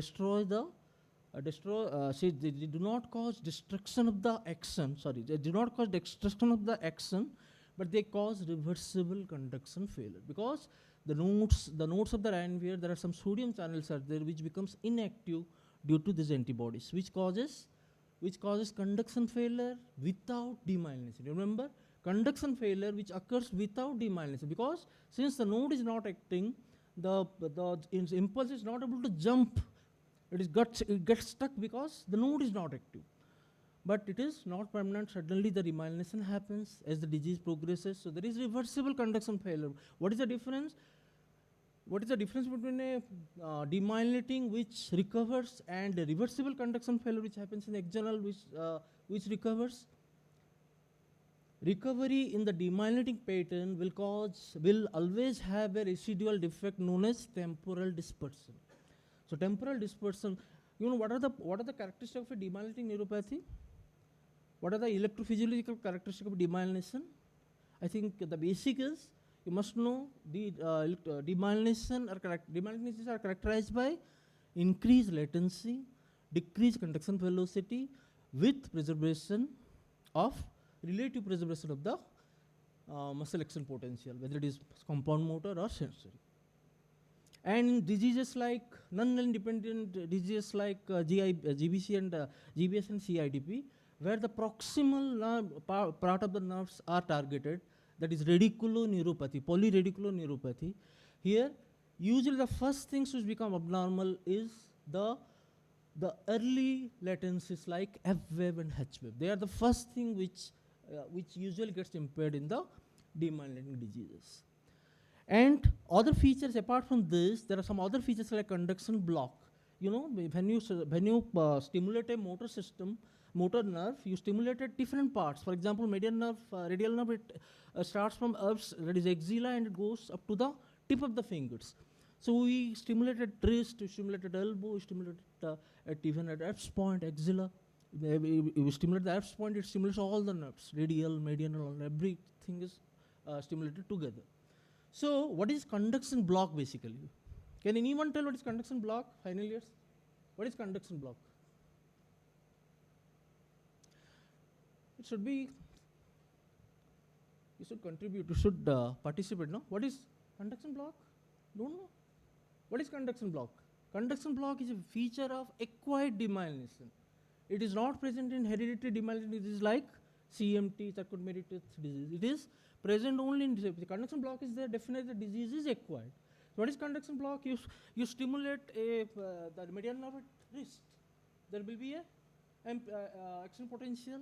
Stimulated elbow. The action potential is, the amplitude of the action potential is grossly reduced. So the distal action potential amplitude and proximal action potential, the difference, the ratio is, if its ratio is less than 50%, it is much more significant. That means definitely there is a demyelinating site which is there in between elbow and wrist. That is why when stimulating the wrist, there is good action potential amplitude happens. Whereas stimulating the elbow, it has to traverse the demyelinating segment. That is why action potential has. This is known as conduction block. So conduction block may happen distally, may happen intermediate segment, may happen proximal, depending on different type of diseases. So conduction block is a very important property of acquired demyelination. So what my point is, there is a reversible. So apart from the typical conduction velocity, latency, there are some other properties like temporal dispersion, conduction block, which are features of demyelinating disease. So temporal dispersion, a demyelinating neuropathy like AIDP, even if it recovers clinically, completely recovers, but on subsequent electrophysiological study, we will get a abnormal temporal dispersion. Whereas in reversible conduction failure, the name indicates, the temporal dispersion is normal. That means almost it is, the electrophysiological study is almost normal like previous to the episode. So this is one method which is also the pathophysiology of nodopathies. And another feature is direct attack on the axons. So the axons get damaged. So the axons get damaged, and axonal damage is usually taken as what is that, irreversible. So there will be, so usually it is told that AMSAN variant is having an unfavorable prognosis, whereas AMAN usually it recovers. So there are two mechanisms. One is reversible conduction failure. Reversible conduction failure is also the pathophysiology in nodopathies. So diagnostic criteria, I think is, there are, say, clinical diagnostic criteria with progressive weakness of limbs. It should start from leg, but it is not a rule. Reflexes are either absent or it should be depressed significantly throughout the course of the illness. And there is progression of the weakness with the nadir, that is the peak of the weakness should arrive before 4 weeks. Peak of the weakness. Then there is a plateau stage. Plateau stage may last for months together. But the peak of the weakness is divides whether it is a GBS-like disease or a CIDP or in between, known as acute variant. So if it in between 4 weeks, before 4 weeks it is typical GBS. More than 8 weeks it is CIDP. Whereas if it is in between 4 to 8, there are a lot of terms are there. One of these is acute variant of CIDP, which is also a CIDP component, CIDP disease, not a GBS disease. So there is progressive worsening with no more than 12 weeks. Then what are the things? There are some things which supports the diagnosis. So GBS, unlike CIDP, GBS is mainly a clinical diagnosis. We do not go for electrophysiological study is mainly done to exclude other diseases. Whereas the difference like axonal variant, demyelinating variant does not help in treatment, prognosis, anything. It does not help at all. So nowadays the the other components of the electrophysiological study like F wave, H wave, sural sparing, these are the things which are being given importance for the diagnosis of GBS. But for CIDP, you have to get a demyelinating feature in the motor and sensory for a diagnosis of CIDP. Otherwise, you cannot diagnose CIDP. So, features of support is symmetrical, relative mild sensory symptoms less than motor, cranial involvement, most common is bilateral element type of cerebral palsy, autonomic dysfunction, respiratory insufficiency, significant pain which may be, most likely it is radicular in nature, but sometimes muscular pain also happens. Recent history of infection, in around 2/3 of the patient you will get, most commonly you will get GI, that is most commonly by Campylobacter jejuni, and second is respi, most common by mycoplasma, but there are a lot of viral infections which precede the GBS. Laboratory findings also support, they only support the GBS. Previously there was definition possible, probable, definite GBS. Nowadays these terms are not there. Possible means without any electrophysiological or CSF support, CSF feature. Probable is 1 out of 2. Definite is all, both, everything is there. But nowadays this distinction is coming down. They only support, there is the, there is albumin-cytological dissociation, that is the cell count is less than 5, but the protein is usually more than, normal protein is 15 to 45. So more than 40, more than 50 with a cell count less than 5 is highly suggestive of albumin-cytological dissociation. And there is now a lot of antibodies are being discovered which aids in diagnosis, but not in all, not typical GBS, typical AIDP. There is no antibody still which is yet to help in diagnosis. But for Muller-Fisher syndrome and your Bickerstaff's variant clinical spectrum, GQ1 antibody aids in diagnosis. So if you are in doubt diagnosis, if you get a GQ1 antibody, it is more suggests that patient is typically having a Miller-Fisher variant of GBS. Electrodiagnostic study, it should, nowadays it is telling for a diagnosis of a GBS spectrum disorder, the electrodiagnostic study should reveal that it is suggestive of a polyneuropathy, that's all. What do you mean by polyneuropathy? More than one limb involvement. It may be axonal, it may be demyelinating, any feature, but it should be a polyneuropathy, and NCS may be normal in the first 1 to 2 weeks. So you should concentrate on other features like F wave, H wave. There are some features which make the GBS less likely, just like the supporting features.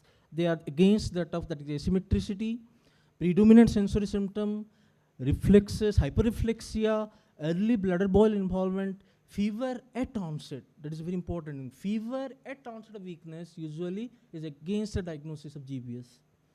It may be present in transverse myelitis, because transverse myelitis are two types, infectious and para-infectious. So the infectious transverse myelitis, the fever may be there at the onset of weakness. But GBS, it is always a post-infectious disease, so fever should not be there at the onset of the weakness.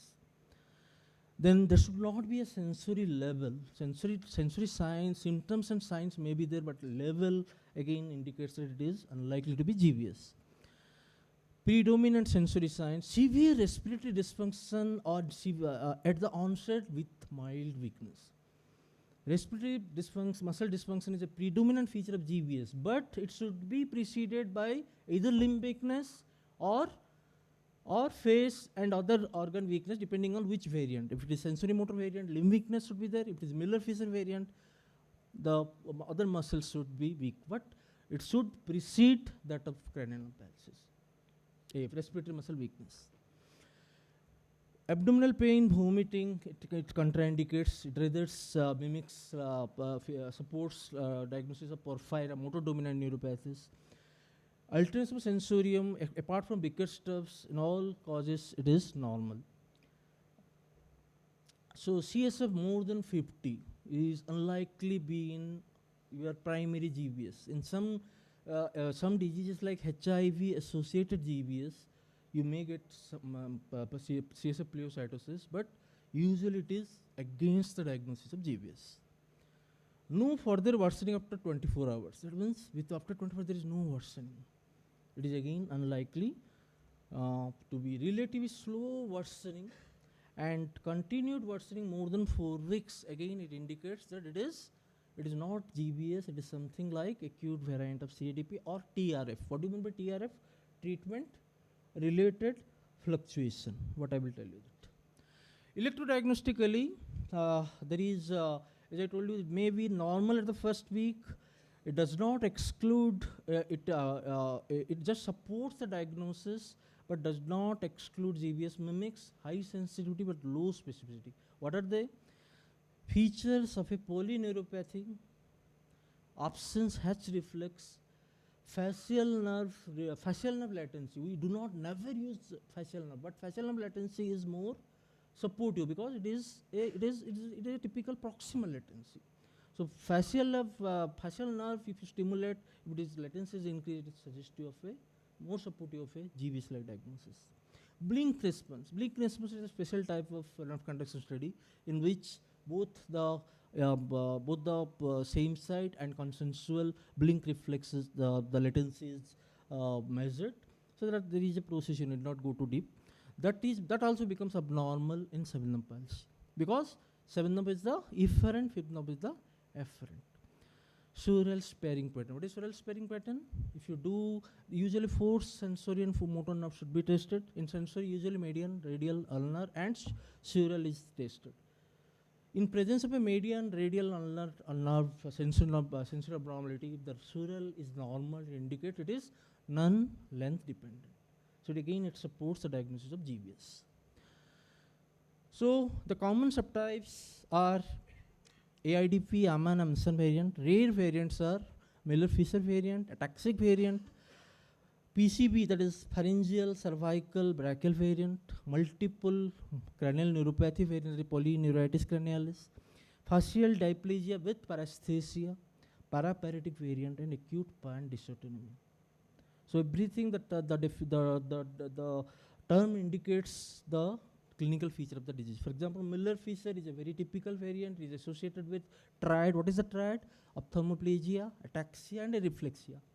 Any one component may be there. So there are partial MFS syndrome are more common than the complete MFS syndrome. And it also overlaps with the diagnosis of Bickerstaff's encephalitis. So along with the MFS syndromes, if patient's sensorium is altered, there is some long tract signs like extensor plantar, exaggerated jerks. It indicate patient is having a Bickerstaff's encephalitis, brainstem encephalitis. You just do an antibody. If GK1 becomes positive, your diagnosis is confirmed. Okay, so this is the Miller-Fisher variant. And other features, as I told you, it need not start as always. This should not be ascending. It should start from lower limit. It should not happen. So it may start from proximal muscle. So if it starts from the face, pharynx, then it is known as PCB variant. Usually pharynx, cervical, and brachial. That is upper limb, neck, and pharyngeal weakness will be there. Multiple cranial, only it will present with multiple cranial pulse. It will mimic like brainstem syndromes or some basal meningitis. Multiple cranial pulse will be there, which is element type or human type. If there is seminal palsy in GBS, it is UMN or LMN. So element type of palsy, and there is a disease bifacial weakness with hand paresthesia. There will be no limb weakness. Only bilateral face will be weak, and there will be paresthesia, paraparetic variant, acute pan dysautonomia. Without any motor sensory autonomic features will be more prominent, and it is more life-threatening because the cardiac arrhythmia possibility is very high. So diagnostic classification of the GBS in very recent classification, which was there in 2023, European Journal of Neurology, European Federation of Neurology, they have done. Motor sensory and motor GBS are the typical variant. Motor sensory is, there will be motor dominant symptom, but there will be some sensory symptoms will be there, and sensory signs also will be there, but without a sensory level. This is a typical, it accounts for around 30 to 85% depending on in US and Western country, this is more common, whereas in India it is less common. Motor GBS, there is sensory component is very, very less. So sometimes it is not there, so only pure motor GBS. This is the second most common. Third common is the Miller-Fisher spectrum, as I told you, typical MFS, incomplete, and overlap. Another thing which is GBS variants, as I told you, we discussed other diseases comes under like the paraparetic, pharyngocervicobrachial, bilateral face weakness, dysautonomia, etc. And another variant is there, that is acute CIDP. So acute CIDP, the disease starts like a GBS spectrum disorder. What is it? What is the typical feature of a GBS spectrum disorder? Acute onset, progressive, ascending, symmetrical, proximal more than distal, dominant, paraparesis, and which leads to quadriparesis. So it starts like a GBS, but the nadir comes, that is the maximum weakness attains at a level. Then there is a plateau phase. Then again there is increased weakness. So sometimes there is step ladder-like type of weakness, and it proceeds more than 8 weeks. Sometimes it starts gradually to ascends, which is the typical feature of a CIDP. But it starts like GBS, but again there is a plateau. Again there are multiple relapses are there. There is a component known as treatment-related fluctuation. What is treatment-related fluctuation? We do to know the amount of the weakness in a GBS spectrum disorder, we calculate, there is a score known as MRC, some score, I think I have told you, you have to measure along 6 joints, that is bilateral shoulder, elbow, wrist, and lower limb, 6 joints. So total 60 score, out of the 60 score, depending on which muscle is having what power, there is a scoring system which helps in serial identification of the amount of the weakness the patient is having. So if a patient is, and there is another scoring system known as GBS disability score. Everything is there, I will tell you. So GBS disability score. So what is treatment-related fluctuation? You give a treatment, either IVIG or plasmapheresis. There is improvement at least by one score in the GBS disability, and at least there should be more than 2 in the MRC sum scoring. So there should be improvement initially, but again after some time, usually after 2 weeks time, at least 2 weeks time, again there is deterioration. This is known as treatment-related fluctuation. It again responds to the initial treatment. Again you give the same treatment, but whatever you were given earlier, patient will be okay. But it should not happen beyond 8 weeks. So if it happens beyond 8 weeks, or if there is more than or equal to 3 treatment-related fluctuation, it is known as acute variant of CIDP. So understanding my point, treatment-related fluctuations should be less than 3. At best 2 fluctuation can be allowed. So these are the things, 3 type are there. Regional GBS we already discussed. So demyelinating variant, axonal variant, Miller-Fisher variant, you see clearly they are affecting the muscle spindle. Muscle spindle affection will cause which symptom? Which symptoms are tried? Ataxia, reflexia, and ophthalmoplegia. Which symptom will happen in muscle spindle targeting? Ataxia. Which type of ataxia? It is sensory ataxia rather than cerebellar. Proprioception sense will go on. Then there is oculomotor nerves are targeted, and so this is Miller-Fisher variant. So Fisher variant, you see the muscle spindle targeting causes ataxia, oculomotor nerves causes ophthalmoplegia, impairment of the sensorium and reticular activation system is targeted in the big custom encephalitis variant. So it is just a mixture of symptoms. MFS syndrome variants includes MFS, complete MFS, incomplete MFS, MFS and Bickerstaff overlaps. Sometimes GBS MFS overlap. That means patient starts with this triad, initial limb weakness is not there, but subsequently limb weakness develops. So it is only GBS MFS overlap. So GBS diagnosis is a clinical diagnosis. Electrophysiology only supports it. So you have to be profound, should be having profound knowledge on what can be the differential diagnosis. So depending on the localization, the cause may be in CNS, interhonsal, nerve root, peripheral nerve, neuromuscular junction muscle. But I myself have classified into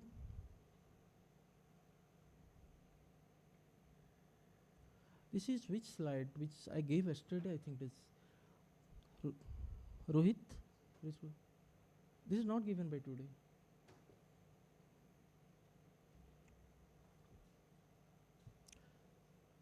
Okay. Anyway, there is no time.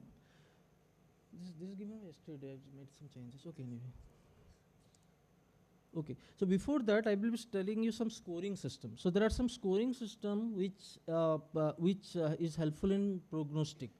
That is what is the outcome at 6 weeks to 8 weeks? What is the disability? What is the amount of disability the patient is likely to have at the end of 6 to 8 weeks?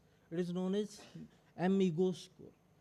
So it consists of some components at admission you can see, and at discharge or day 7 of admission you can see. It consists of age at onset, preceding diarrhea present or not, MRC sum score, what is the scoring system. These are the 3 things you have to score. The total score is 0 to 9 in admission, and 0 to 12 at 7 days. So this is for to calculate what is the long-term disability chance. And the another prognostic factor which is known as AGRIS, now it is modified AGRIS scoring. It indicates how much of the GBS patient will land in respiratory failure. So it is known as Erasmus GBS respiratory insufficiency score. So nowadays we are not using this AGRIS, we are using another modified AGRIS score which has only 4 components: bulbar weakness, time from weakness to admission. That means weakness appeared today when the patient was admitted. This time, neck flexion MRC, you need not calculate all the 12 muscles. Only neck flexion is okay. Leg flexion and bilateral hip flexion. These are the 2 strength you have to see, and the 4 parameters. The total score is 0 to 32. The more the score is, the worse the prognosis. Just I was discussing what is GBS disability score.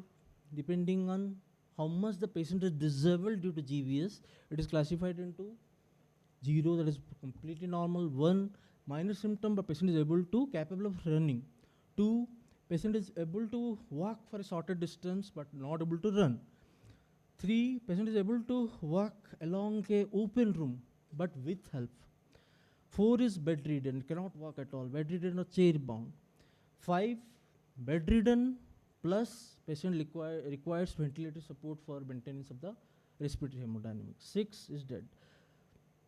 So this is GBS disability score. So when a patient of GBS comes and admitted, you have to monitor certain things. First, the monitoring is very, very important. You have to see whether the patient is improving or deteriorating, or already the plateau stage has arrived. GBS patient comes, does not mean that every time you have to give some treatment. No. So you have to see whether there is respiratory weakness. Respiratory weakness, there is a formula known as 20-30-40. 20-30. Can anyone tell what is 20-30-40 rule of GBS? Finally, you will appear in exam. You should be able to tell now. What is 20-30-40? Anyone? So the 20-30-40 indicates what are the patients which may require impending intubation. So 20 is the vital capacity is less than 20 ml per kg. 30 is maximum inspiratory pressure is less than 30. Maximum expiratory pressure is less than 40. So these are the things which is done to see the respiratory status. If it is stable, no autonomic. Another very important feature of a bed prognosis is autonomic features. The fluctuation of the blood pressure, arrhythmias, sometimes cardiac arrest happens. So this indicates the disease is more severe. Patient is likely to have a need of intubation. AGRI score less than 15. Single breath count is more than 20. Low AGRI score, no autonomic symptoms, stable. Then you can keep the patient in ward and monitor. But if vital capacity less than 60% or single breath count less than 20, autonomic instability, clinical deterioration, AGRI score is more than 23, then you usually admit the patient in ICU and assess it. If the 20-30-40 comes, that is vital capacity less than 20, MEP less than 30, MIP less than 40, then you intubate the patient and monitor. So this is how the monitoring is done. And coming to the treatment. The monitoring is very important according to the patient status, either in ward or in ICU, or patient is intubated. Then treatment. If it is less than 2 weeks from the onset of the weakness, patient is able to walk. Usually treatment is not indicated. Now, recent studies has shown that plasmapheresis for 2 times can be somewhat helpful. But usually in India, plasmapheresis is very less feasible because it is an invasive procedure, etc., very costly. Less than 2 weeks is unable to walk or rapidly deteriorating or high ego score is there, then you start IVIG. Either IVIG and plasma both are equally effective, but IVIG, what is the convenience? You just need a peripheral vein. You do not need a central cannulation. But it's very costly, almost 2 times costly that of plasmapheresis. And you can finish the treatment within 5 days. Well, plasmapheresis needs around 5 exchanges, at least 5 exchanges over a period of 2 weeks. So, all of you know the dose, the 2 gram per kg, that is 0.4 gram per kg per day. If it is 2 to 4 weeks from the onset of the weakness, patient is still able to work, IVIG or plasmapheresis is not advised because already 2 weeks has passed, plateau might have come. So, IVIG and this is not advised, and if the patient is not able to work and other features of autonomic dysfunction in 20-34 days, then you start treatment. More than 4 weeks still the disease is continuing, you consider that it might be an acute variant of CID. And other supportive treatment like DVT, prophylaxis, autonomic support, respiratory monitoring, tracheostomy should be done at proper time, pain should be managed with analgesic and drugs like gabapentin and SSRIs. Boil bladder function should be done. Rehabilitation is the need of the hour. Rehabilitation aids in the faster recovery. Fatigue, yes, fatigue is a major component. What is fatigue? Without any reason, patient feels tired. So fatigue is even without weakness recovers. After the weakness recovers, the patient has got a component of fatigue. So exercise program is very much helpful. Immunization. So it is told that immunization are not recommended during the acute phase. And if a GVS occurs within 6 weeks of immunization, better you should not repeat or should not take a booster dose. But these are having low evidences, weak recommendations. And so nowadays the complement is targeted, TRF already told. Next is the chronic variant, it existed. So time is there. Should I continue? Next speaker. So, okay, thank you. Any questions? Yes, I will. I'm very much happy to have some questions from you. Any questions? Any questions from the audience?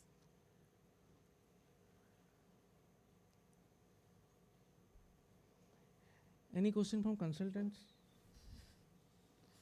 Sir, you have told it so elaborately, they don't have any queries. So. So it is a compliment I will take. Okay, thank you. Thank you, sir.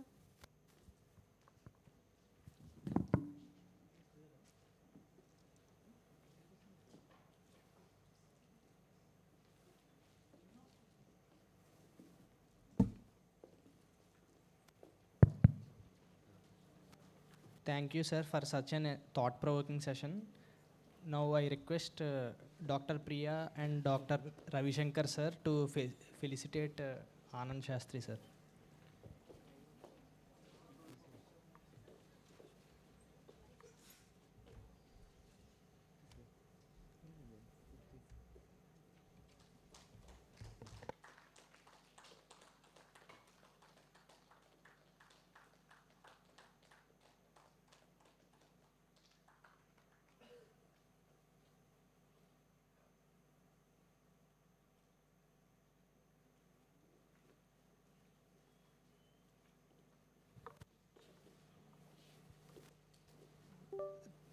Thank you, sir.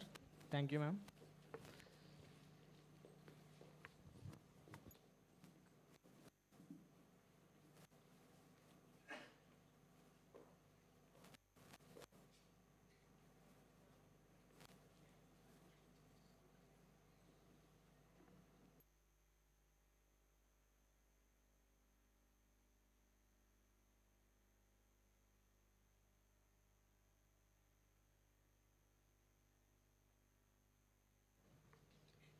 I now invite our final speaker, Dr. Venkatesh sir, to join us on stage.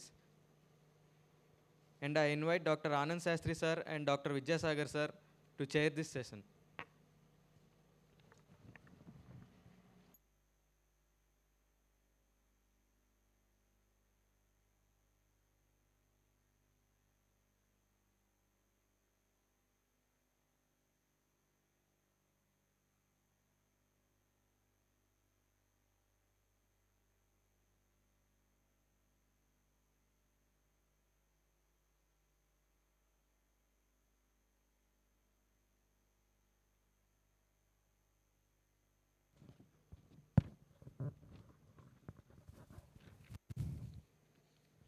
It's my privilege to introduce Dr. Venkatesh Potula, a distinguished neurointerventional radiologist, currently serving as a chief consultant in the Department of Interventional Radiology at KIMS Hospital, Visakhapatnam, and as assistant professor of radiology at JIMSR, Visakhapatnam. Dr. Venkatesh sir completed his MD in radiodiagnosis from prestigious institute PJIMR, Chandigarh, and later pursued his DM in neuroradiology from Sri Ramachandra Institute, Chennai. He is also certified with the European Board of the Interventional Radiology from Vienna, Austria. He has been recognized with several prestigious awards, including the Best IR Fellowship in India and the Dr. Robert Crow Gold Medal for the finest outgoing DM student in neuroradiology. His contributions to the field are pioneering, being the first to perform the several advanced neurovascular and hepatobiliary interventions in Andhra Pradesh and Telangana. Dr. Venkatesh sir has presented his work at national and international platforms and has multiple publications in reputed journals. His expertise spans across stroke management, cerebral aneurysm treatment, vascular and non-vascular interventions, hepatobiliary procedures, transplant interventions, and oncological therapies. Thank you, sir. I request him to start this session. Thank you. Thanks for the kind introduction. So just I made this presentation bit interesting to make it as a two-way rather than a one-way information flow. So it's more of a interactive session, which is case-based. So this is a first case, a 58-year-old female patient, no comorbidities. The clinical presentation was like this: sudden onset severe headache, proptosis, drooping of left eyelid. On examination, there is a pulsatile proptosis, chemosis, and left sixth nerve palsy. So, diagnosis. Bit louder here, correct only? Louder, yeah. Yeah. This is a clinical image. So it is a keratico-cavernous fistula, spontaneous variant, but a spontaneous direct CCF is not so common. There should be some underlying cause. So we have done a CT angiogram for this patient. Any radiology resident is there? Any radiology resident? No. General medicine? Yes. Just I'll play this video for you. Can you find something abnormal in this? And I have kept a static image also to make it easier. So there is a giant cavernous ICA partially thrombosed aneurysm, which is ruptured and communicated with the cavernous sinus, which led to formation of keratico-cavernous fistula. So here this is becoming more interesting. What happened is, because of the economic issues, the treatment was postponed for few days, but the patient developed in hospital right lower limb weakness. So what will you suspect in a case of ruptured giant cavernous ICA aneurysm with a CCF? Either a hemorrhage or infarct, right? So we have done a CT for the patient, and this is the CT. There is no hemorrhage, definitely. So the next suspicion is the ischemia or a large vessel occlusion. So we have taken that patient for a DSA. So this is a DSA. You can see only middle cerebral artery branches are only filling, and there is occlusion of ACA. So we have taken that patient for a immediate mechanical thrombectomy, and this is the anterior cerebral artery. Okay, and this is a stent retriever across the clot, and we retrieved the clot, and you can see the specimen of the clot there. Okay, and then here is the recanalized anterior cerebral artery. This is the internal cerebral artery, no? It will bifurcate into the anterior cerebral artery and the middle cerebral artery. So you have done a thrombectomy. Now what to do with the keratoco-cavernous fistula or ruptured cavernous ICA aneurysm? What we have done is we have placed a special device called a flow diverter stent. It is nothing but a special stent with more mesh material or more mesh density, which will maintain the flow within the stent and prevents side flow. So what happens is the blood preferentially flow within the stent only. So the side flow is very minimal, that it will cause stasis. Okay, that's how that flow diverter stent functions. So I'll just show you how it appeared. So this is the image immediately after putting a flow diverter. You can see the contrast stasis, no? Within the aneurysm immediately after placing a flow diverter. Once the contrast stasis is there, you predict that this aneurysm is going to go in next couple of months. So this is a static image, and you remember this angiogram immediately after placing a flow diverter stent. You see how bad it is looking. Now if you see a 3-month follow-up angiogram, it appears as a, it looks like a normal angiogram. See, the aneurysm is gone, the keratoco-cavernous fistula is gone, and which is replicated in the clinical appearance as well. So this is the image. The left is the pre and the right is the post. The ptosis, proptosis, everything recovered. So this is the clinical follow-up on 3 months. So the incidence of the CCF by ruptured cavernous sinus aneurysm itself is very low. That is just 1 to 2%.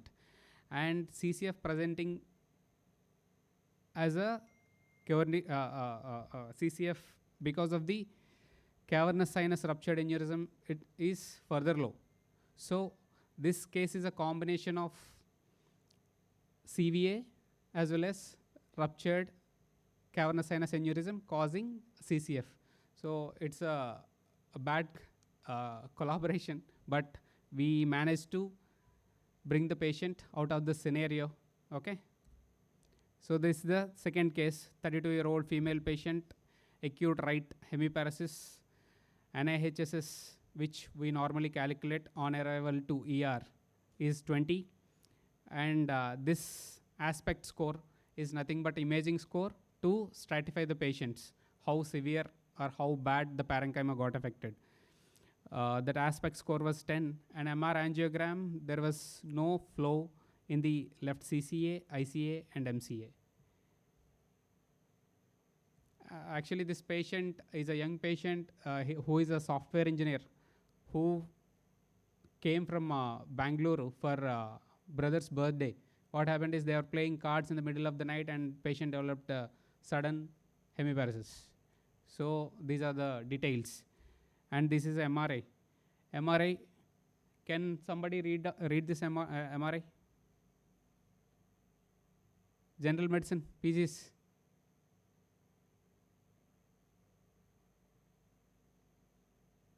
No volunteers, okay. So this is the area which is affected in the DAA sequence, and this is the area affected in the flare sequence. Flare hyperintensity means the infarct is already set in. DAA signal change means it is ischemic. So when there is a difference between ischemia and infarct means some salvageable parenchyma is there. So there is still some salvageable parenchyma. So we have taken that patient for a thrombectomy. So this is an angiogram, left CCA angiogram. There is a block at left common carotid artery, which is unlikely. Generally, we see blocks at carotid bifurcation or intracranial portion, not at the common carotid. So left common carotid is occluded. We have done a thromboaspiration and we went up. And again, there is a block at the level of ICA. Again, we aspirated the clot. Again, we entered the middle cerebral artery. And this is the aspiration catheter. You can see a tube, right? And then a stent retriever. And we pulled out the entire clot. And if you see, the entire intracranial circulation is re-established. So it is not so common, like this many level of occlusion in a young female. What will you suspect? Young female, arteritis, some arteritis, okay? So we evaluated that patient and it turned out to be Takayasu arteritis. Now the patient was kept on steroid treatment and she is doing good. And this is the picture. When the patient came to us, patient power is 1/5 for both upper limb and lower limbs. Now she is doing her, she resumed to her work again. The third case is 42-year-old male patient, acute left hemiparesis, NIHSS on admission is 18. MR angiogram similar, no flow in right ICA and MCA. And this guy is a Tamilian who is working in a HPCL, Vizag. So this is appearance. On MR angiogram, you can see normal flow in the left ICA. Vertebrobasilar system is fine, but you are not able to see anything on the right side. So this is the first initial angiogram. You can see there is no MCA, means MCA is blocked. So we have done a thromboaspiration. Just wanted to show you how it looks. Okay, you can see the movement of aspiration catheter from the ICA up till the occlusion, and we retrieved the MCA clot. This is a retrieved MCA clot. Now you can see the filling of normal filling of the MCA. And while coming down, there is another surprise for us. That is the tight ICA stenosis, where we have done stenting. So how rewarding most of the times these thrombectomies are, just wanted to show you. The first video I'm playing, this is immediately after the procedure, just outside our cath lab. He was having 1/5 in one limb, 0/5 in one limb. Now, immediately after the procedure, he was able to move his left upper limb and lower limb. And when I was taking rounds on the next day, this is how he was moving. So, stroke interventions are one of the most rewarding interventions. It's not that it's bright every day. You encounter a lot of complications as well, but at least you can make difference in 50 to 60% of people's lives. The next case is 62-year-old female patient, modified fissure grade 4 SAH and WFNS grade 2. Patient had a type 3 aortic arch. And this case specialty is, this is a first transradial cerebral aneurysm coiling case in Andhra Pradesh. And we have done this case in our GEMS. So this is the arch. So if you can see the takeoff of this brachiocephalic, it's very steep. So to access this type of brachiocephalus is very difficult, or you can say nightmare to our interventionists. So we have switched our approach to transradial access. You can see a radial access catheter all the way from the hand. Okay, you can see these arrow marks up till the carotid. And this is the cause for that SH, a tiny ACOM aneurysm which is hanging from here. And we have coiled that aneurysm, and after coiling, there is no filling of aneurysm. And this is the patient after 3 months. And the fifth case is a 64-year-old female patient, recurrent left retroorbital pain. She was evaluated for everything. On MR angiogram, what they found is they found a left ICA communicating segment aneurysm. When there is no other organic cause, but if you are finding some aneurysm, try to implicate those symptoms to aneurysm. So this is a wide-necked aneurysm which is projecting posteriorly and inferiorly from the left ICA. So in aneurysm treatment, we generally take some assistance when we're treating a wide-necked aneurysm, because when the neck is wide, whatever coil we put into the aneurysm, that tries to prolapse into the parent artery. So we take some assistance like a balloon or a stent to keep the coils into the aneurysm. Okay. So, but when these stents, balloons may not be possible for few patients who are already in the anticoagulation or a contraindication to anticoagulation or antiplatelets, because when you place a stent, you are bound to use a dual antiplatelet therapy for 6 months to 1 year. So this patient is having contraindication for antiplatelets. So we came up with a device called Trenza, which is specifically designed to treat a wide-necked intracranial aneurysms. This is how it looks. A normal coil will be like a spiral, okay, thread-like thing, but it is slightly wider, like a ribbon kind of thing, where this implant we deploy into the aneurysm, followed by filling of few more coils. So this kind of procedure we have done first in Andhra Pradesh and Telangana. And this is an immediate post-procedure angiogram. The aneurysm is no more filling. So this is 1 month follow-up. And this case is 72-year-old female patient, headache, confusion, memory loss, few other generalized symptoms like weakness. So history of recurrent fall, old case of CVA, post-CABG status. Her modified Rankin scale is 4. She came on wheelchair. She is nothing but my wife's paternal grandmother. So this is the cause for her. This is a CT where you can see acute on chronic SDH, which is approximately 2 centimeters in maximum thickness. So they are reluctant to get operated, and patient is having multiple comorbidities and relative contraindications to undergo Burr-Hole craniotomy. So what we have done is a middle meningeal artery embolization, which is the prime source or prime vascular source for dura. So when you do a middle meningeal artery angiogram, you can see dark patches, right? These are all dural hypervascularity or abnormal dural hypervascularity. This is not the normal appearance of middle meningeal artery. So we have embolized that middle meningeal artery hypervascularity with the help of tiny polyvinyl alcohol particles, and we knocked off that hypervascularity. This is the follow-up immediate post-procedure angiogram. You can see hardly any blush or any abnormal vascularity. And for your surprise, this is 1 month follow-up. It's almost completely absorbed. To make you understand, acute on chronic SDH is a vascular pathology.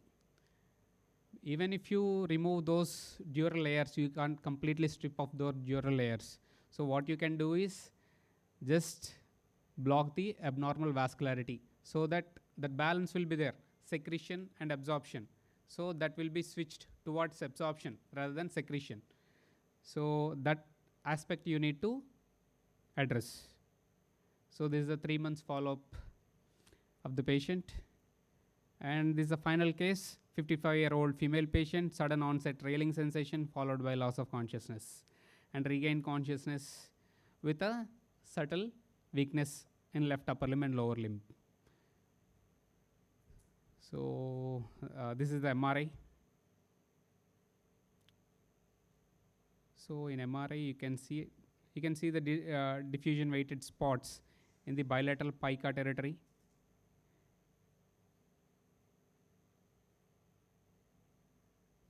And this is the angiogram.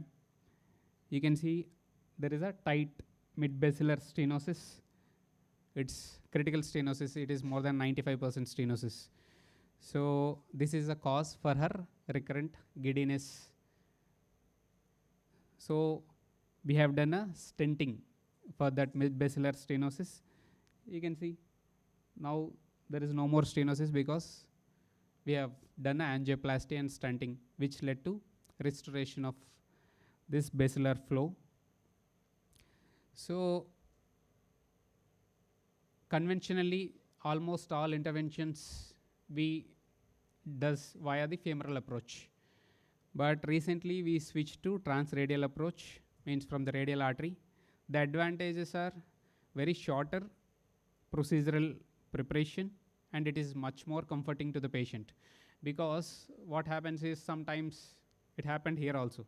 That's why I'm quoting. When you take femoral approach, you are almost always likely to leave the patient, or patient likely to get a retroperitoneal hematoma or a large groin hematoma. You will eventually lose the patient. Because, for example, if you have done a stent-assisted coiling or a flow diverter treatment for the patient, you can't stop antiplatelets. You can just only compress that. You can't reverse those agents as well. So the chance of getting those dreaded complications are almost negligible in a transradial approach, because you can't lose too much of blood via transradial route. And early immobilization or discharge is possible. As I told you, there is a reduced risk of significant hematoma, dissection, or pseudoaneurysm formation. Okay, so it is a lot safer as well. So in conclusion, the neuro intervention has experienced significant advancements, especially over the past decade, because of the technical expertise or refined hardware. So 30 years back, nobody would thought that without opening skull you can treat the aneurysms, or you can simply remove the clot for a stroke patient. So just wanted you people to familiarize regarding these interventional techniques and the possibilities. Thank you all for your kind attention, and if any questions are there, please welcome.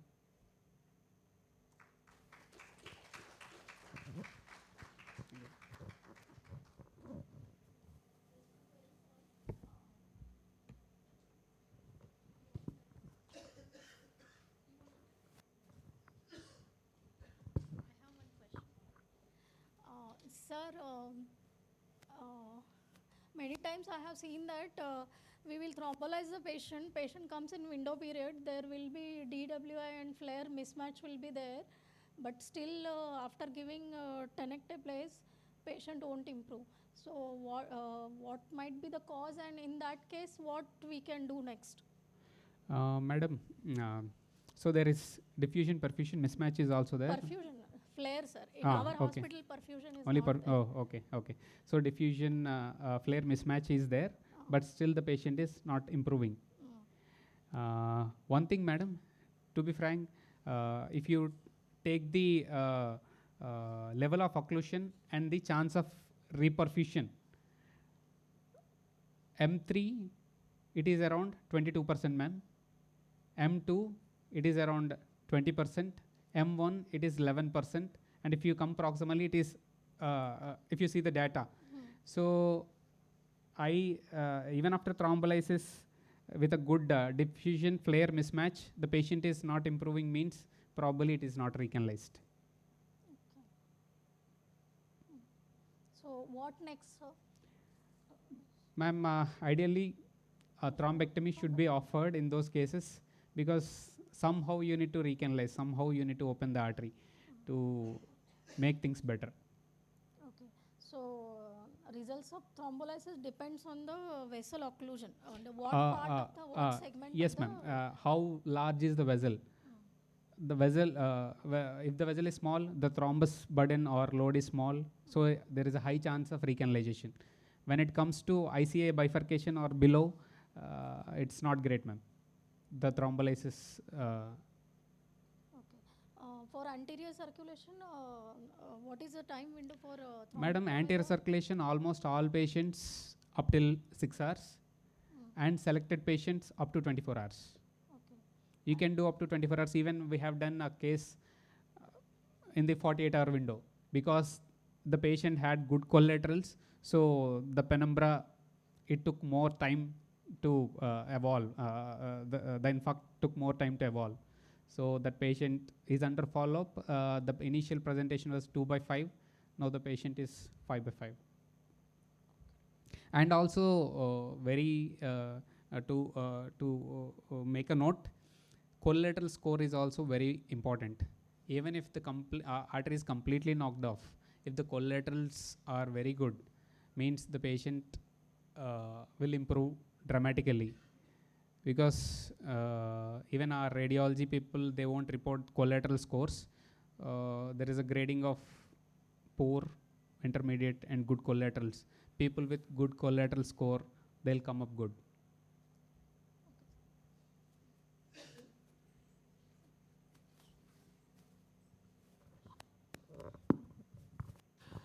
Sir, it was a very exhaustive presentation, sir. Usually we are not habituated to have this type of neurovascular intervention topics. Thank you, Talks. sir. Thank you, sir. So we are really delighted. But I have some questions, sir. Yes. Because I don't know how Priya ma'am, what Priya ma'am told, because if the patient is not in a window period for thrombolysis is usually 3 hours, now it is extended 4.5 hours, yes. up to 6 hours, up to 24 hours, up to 48 hours. The evidence is very, very low. The recommendation is very, very big. There is no RCTs which has confirmed that beyond 4.4 hours there is a clear with a good.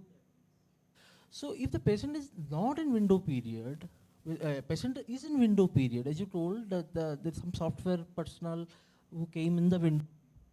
So what the indications which I have gone through, what I remember, if the patient is in a window period and fit enough to undergo thrombolysis, then there is no need for going directly to intervention. You should thrombolyze first. I'm not telling to bypass this thing. Always patient should receive thrombolysis when he is eligible. And take the patient for DSA. And we'll check it. If it is recanalized, it is well and good. If it is not recanalized, don't hesitate. Go ahead with a thrombectomy. So you first. Yes, if the patient is within 4.5 hours, no other contraindications, just thrombolyze. And if the patient is in the window period, I think there is no role of any to going for the DWI flare mismatch also, I think. Because patient is in window period, there is a strong recommendation that we should go for thrombolysis, isn't it? So I think it is there is after the window period, DWI has the mismatch has got some role. But I think what you are preferring, sir, whether it's DWI flare mismatch or the perfusion flare perfusion mismatch, which do you prefer? Sir, diffusion flare mismatch, it is easy. Everywhere it is available. Yes, even in the periphery also. Perfusion, we have, sir, our center have perfusion. So we use that perfusion for an extended window. For after 6 hours patients, we almost all patients, we do perfusion study, sir. We categorize the penumbra. If that volume is significant, then only we take for a mechanical thrombectomy. If there is no significant penumbra, we just counsel them for a negative. Because now the window period has increased for the intervention, especially yes, especially the diffuse and dawn trials after that came. That's the late window. So trials. I need to know, sir, because in our set of my hometown and nearby, in almost in my state, I'm from Odisha basically. Yes. The neurovascular intervention is almost not there. Now they are just starting in Bhubaneswar, some hospital. as you are more experienced in this, just I want to ask, what is the success rate, and does it depend and does it correlate with the window period? And Yes, sir. Yes, yes. For example, you recanalized a patient within 6 hours, and the same patient who presented after per se 12 hours, with the same angiographic outcome you got after 12 hours. Obviously, the 6 hours patient will do better than that 12-hour patient. So, window period is the prime determining factor. So, what is the window period after which you have done intervention, sir? Sir, I have done almost around 34 hours. 34? Yes. For one patient, not many. 1 or 2 patients after 24 hours. But almost all patients are within 24 hours. Okay, thank you, sir. Okay. So after thrombolysis, like for example, whether we are considering the strict considerations of that aspect score and NIHSS, but because always after the thrombolysis, the NHS score may not improve sometimes. Yes. So if the NHS score is like that, like 24 to 25, and the aspect score, if we do like again neuroimaging and the aspect score is like increasing, so whether then you will decreasing. Yeah, decreasing yes. the score there. So will you consider for the intervention again the thrombectomy and all? One thing I'll just look for, is there any salvageable, even if it is a M3 branch, for example, that is supplying our motor cortex, I will aim to get it. Because our eloquent areas that are the primary targets for us, non-eloquent, for example, anterior branch of MCA or superior division of MCA, even if that is gone, only frontal lobe will get affected. So which may not manifest that much in a follow-up 90-day MRS. But if it is not the same case with the inferior division, we have to target, or we have to aim, we should aim to remove the clot within the inferior division. It's based on what division also. And second thing is that if actually for thrombolysis there is NHS criteria. If it is Yes. severe NHS or very low NHS, we will not thrombolyze. Yes. Sometimes we will attempt thrombolysis even less or higher. If it is higher NHS with, then can you attempt, and whether there are any good results? And few relative contraindications are also there for a mechanical thrombectomy. Yes. For example, if more than 1/3 of the hemisphere got involved, there is a relatively more risk of reperfusion bleed.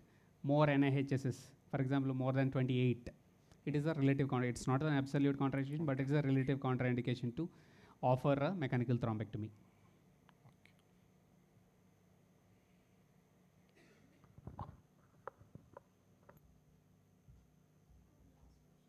Madam.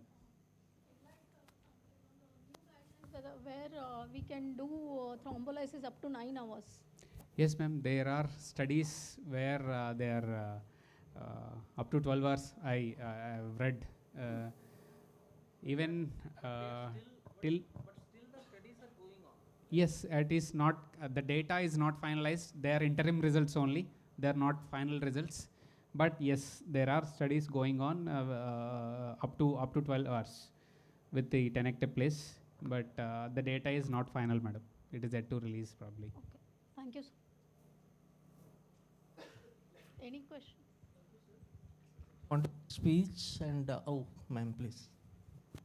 Sir, if clinical features are suggestive of hemiparesis, but initial MRI is negative, shall we go for thrombolysis, or we are not? MRI is negative, madam. MRI is negative, sir, but clinical signs are clearly suggestive of sudden onset weakness.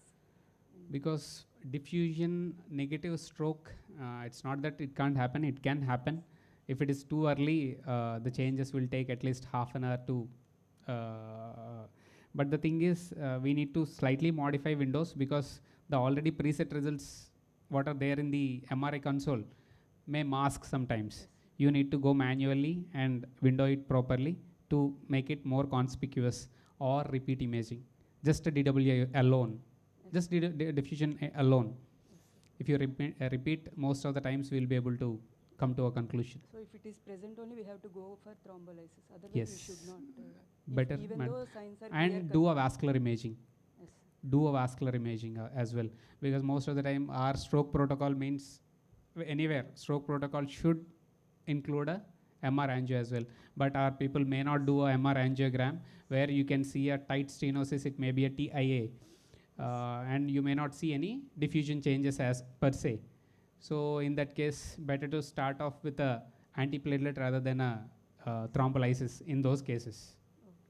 Yes, ma'am. One more doubt. Sir, do you prefer MR-NGO or CT-NGO?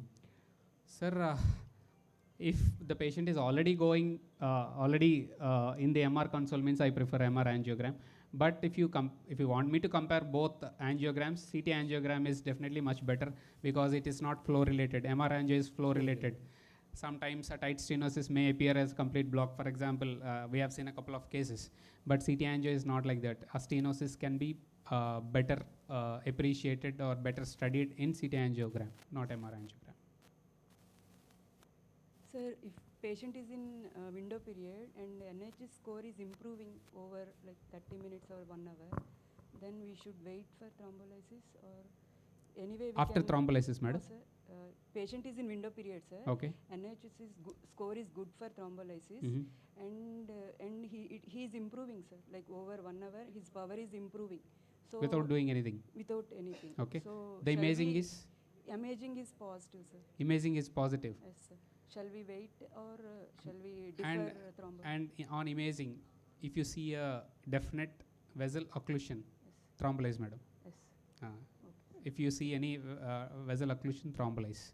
If you are not able to find out, that's a different scenario. But if you see any vessel occlusion, thrombolyze. If you don't find anything, like that's up to. Sir, one last question, I think, which Yes, you sir. are accepted. Yes, sir. Because this is new topic, so we are having a lot of Yeah, doubts. sir. Unlike our students, they do not ask. But so, what's the thing, sir? You told one thing I could not understand, because the superior branch of the MCA, it supplies the frontoparietal lobe, which is having motor tract, sensory tract, very important areas are there. Whereas inferior division usually does not cause profound weakness. It only supplies the vernicus area and some amount of radiations, the temporal radiation. So how come, sir, you're telling the front upper, the superior? No, sir. That frontal division, again, it will have a frontopolar divisions. Yeah. Frontopolar divisions, So and then anterior frontal, middle so everything frontal, from the posterior superior frontal. division? Yes. Isn't I mean, like, I wanted to say the anterior most. Okay, the distal divisions. Yeah, anterior most. And the inferior division, means you prefer more in inferior division thrombosis to go for the intervention rather than the superior division? Most of the time, this going to supply our eloquent areas. Most of the time, this will end up supplying eloquent areas. This slightly posterior divisions. This frontopolar, they are not. I don't think they are eloquent to save or to chase for. You need not chase for those anterior frontopolar branches and all. But the important and significant areas are in the superior division only. Frontopolar is not there, but other divisions of the superior division, because motor, sensory, everything is applied, but speech area and. Yes.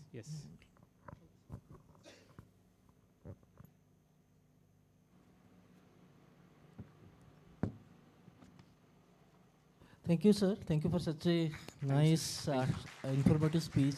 We are delighted, and I think this is the talk where we perceived the maximum amount of information today. Thank you, sir. Thanks, sir. Thank you.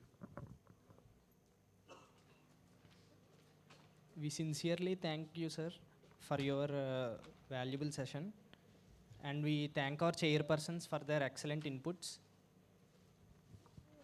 I request Dr. Anand Shastri, sir, and Vidyasagar, sir, for felicitating Venkatesh, sir.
Now we invite our beloved professors, Dr. Priya ma'am and Osha ma'am, to conduct the much anticipated quiz program.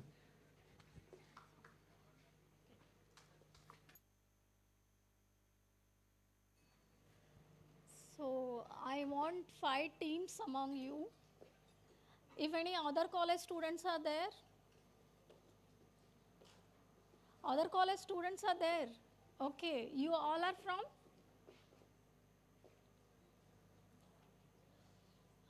RIMS.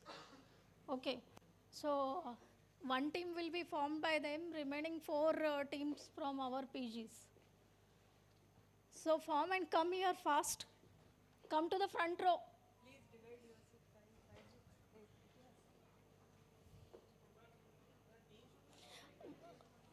PGs only. For our students, what you can do is one final year PG to one team.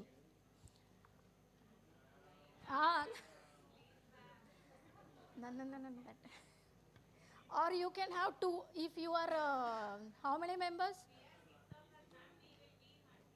No, that is not allowed. No, each team 2 members, but there will be 4 teams, no?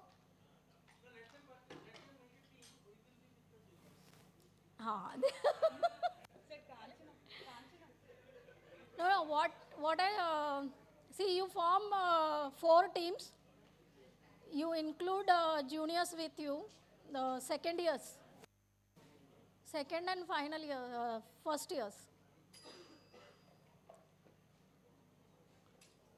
Come fast. You are which year? Huh? Then okay. We will give you our PG then. Our final year PG will be RIMS with RIMS PGs. Equal distribution. There should be equal distribution. Come.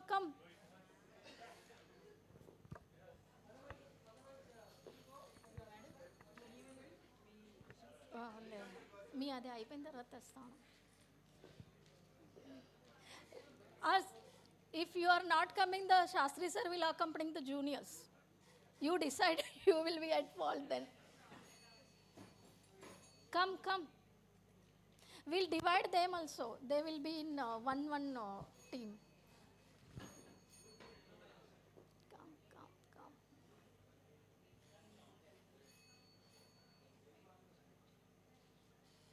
I prefer like one final year student, one second year, one first year.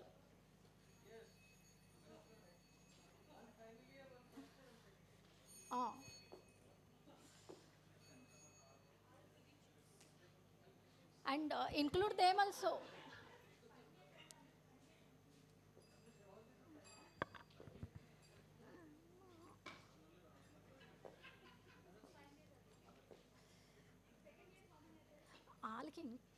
Include them also. One final year, one second year, one first year. Or you can do team of, if more PGs are there, team of 4.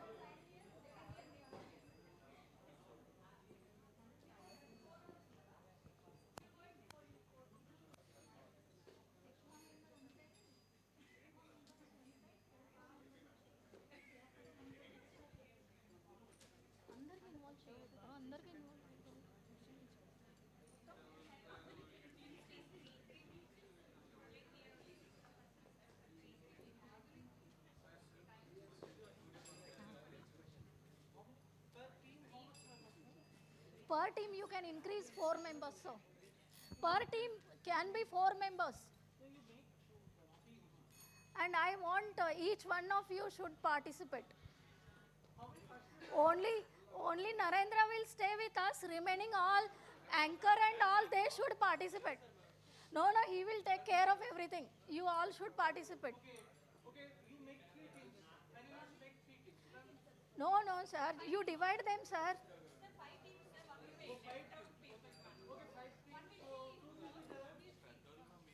పెద్దవాళ్ళు మాతో ఉంటారు. మీరు ముసలాలు అయిపోయారబ్బా. మీరు young కదా, మీరు participate చేయాలి.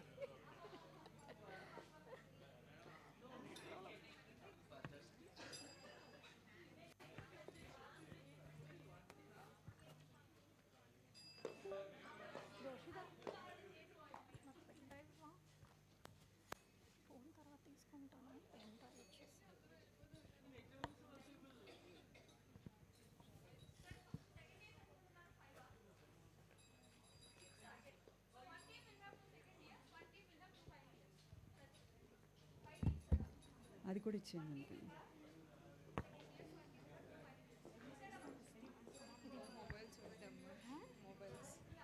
Mobiles తీద్దాం, mobiles తీసుకున్న తర్వాతే స్టార్ట్ చేయాలి. ఇది నాదే, ఇది నా టీమ్. ఇలా అయితే ఎప్పుడు అవుతుంది, ఎప్పుడు కూర్చోవచ్చు కదా. Hey, come fast, we are running. See, we should finish by 7 o'clock. Come fast.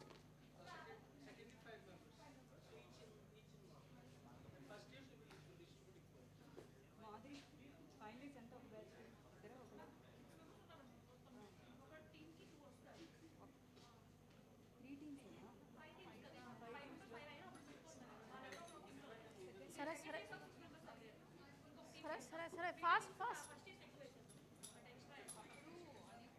కొంచెం దూరం శ్రీకాంత్, దూరం దూరం. అందరూ ఫోన్ ఇవ్వండి. హలో నరేంద్ర, ఫోన్స్ ఇవ్వండి. Phones collect phones, collect mobiles, phones. ఇవ్వరా? ఇదేంటి, ఇది మొత్తం టీం అండి. మనకి ఎలా తెలిసి? గ్యాప్ ఉంచేయండి అబ్బా, గ్యాప్ ఉంచేయండి.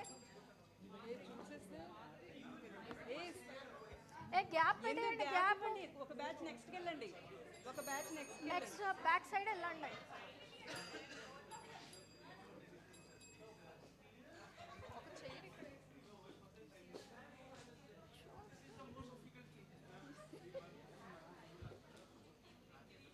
మీ ఎంతమంది? 6 మెంబర్సా? మరి ఇలా ఇద్దరు. Avinash, Avinash most obedient boy Avinash. అక్కడ కూర్చో అవినాష్, కూర్చో కూర్చో కూర్చో.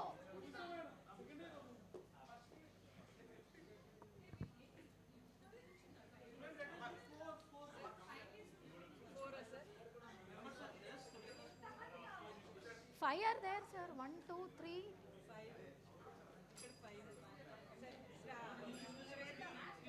Okay, do 4 teams.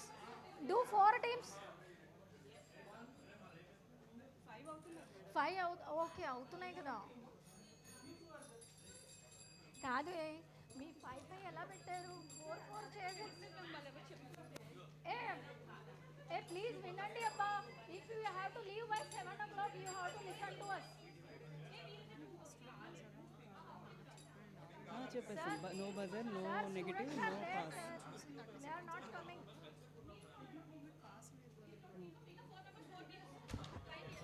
4. Otherwise you will not get amount. Amount is very less. Sudhir sir has given very less amount.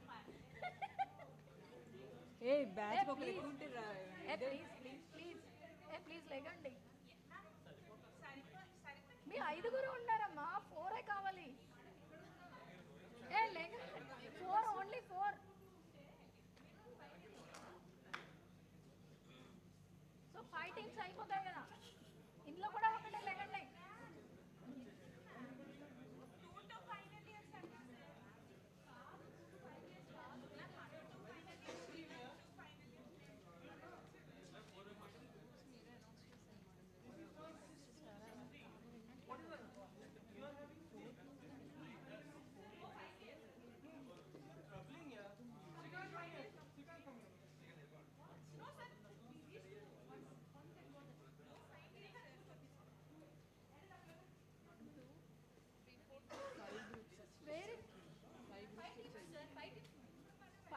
Srikanth, మీరు 4 ఉన్నారు, ఒకరు కావాలి కదా. శ్వేత, అందరు ఒక అన్నిటికీ నంబర్ ఉంది. So we can't. Okay, no problem. We can't do anything. She is extra now. She can come here. Come. Narendra, you are not there in the quiz. నా phone Narendra Shweta. Okay. You can sit there then. Ma'am, 5 teams or 4 teams? 5 teams. IPA is 5 teams. Okay, so we will finalize the teams. Team A. Team A lo ya. Two final years, sir. So they need not have. Akkada 6 అయిపోయారు. 6 అయిపోయారు అక్కడ. ఆ 6లో ఒకటే member ఇక్కడ వచ్చి ఉండాలి. Ma'am Narendra sir అక్కడ కూర్చోబెట్టేసి అయిపోతుంది. సింగిల్ ఐదుగురు వెళ్ళిపోతారు. వెళ్ళిపోండి. Come here. ఏ మాధురి ఆ టీం అందుకే ఆ అమ్మాయికి అటువైపు పంపిద్దాం, అక్కడ ఫైనల్ ఇయర్స్ లేదు, ఒకడే ఫైనల్ ఇయర్స్ ఉన్నారు. ఇక్కడ కూడా ఒక్కరే. ఓకే, వాళ్ళు ఇద్దరు final year second year. No. Okay, now the teams are finalized. Team A is who is the captain? Vamsi is the captain in Team A. Team B, Vaishnavi is the captain. Team C, Ityas is sorry, Ityas. Okay, okay. See, Team D, who is the captain? Srikanth. Srikanth is the captain. And Team E, Joshna. okay, Josna is the captain. So now you all are ready. Where are your cell phones? Phones ఇవ్వండి. Narendra phone తీసుకుని రా. Phone తీసుకుని రా. Yeah, it is there, everything is there in the team leader. Phone ఇవ్వండి, phone.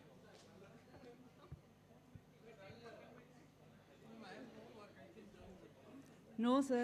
You can't find it. You have to monitor sir. Monitor. Keep somewhere. Phones. Last. Altaf.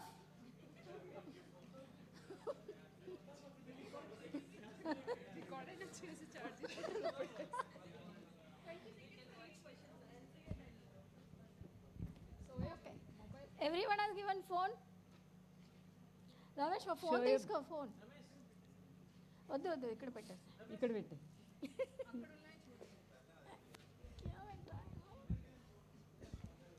Now I will tell instructions for first round. It contains 10 questions. There is no negative mark.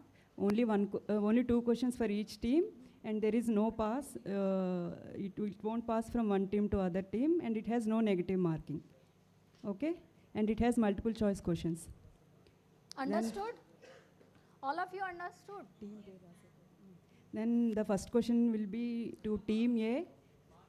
Sir, each question will carry 10 marks. No.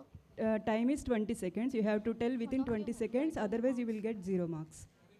No sir, no negative marking for the first round, sir. Each correct answer is 10 marks. The top 4 groups will go to next round. No passing. Who is the topper, we will give them. No negative, no pass, sir. Only one team will be eliminated, sir. Other 4 teams will go to next round. So the first question is to team A. Team A. Time starts now. Ashwa's score is used for team A. A power, B spasticity, C bulk, and D gate. Mic ivara? Mic ivara? Valaki? Tell something. Time is up. You.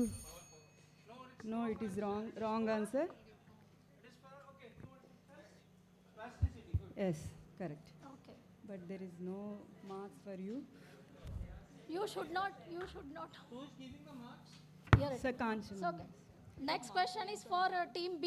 Team B, Vaishnavi team. The second question is, what is the FDA approved drug for the management of neuropathic pain associated with diabetic neuropathy? Your time starts now. You can tell. No, it is wrong. Wrong answer.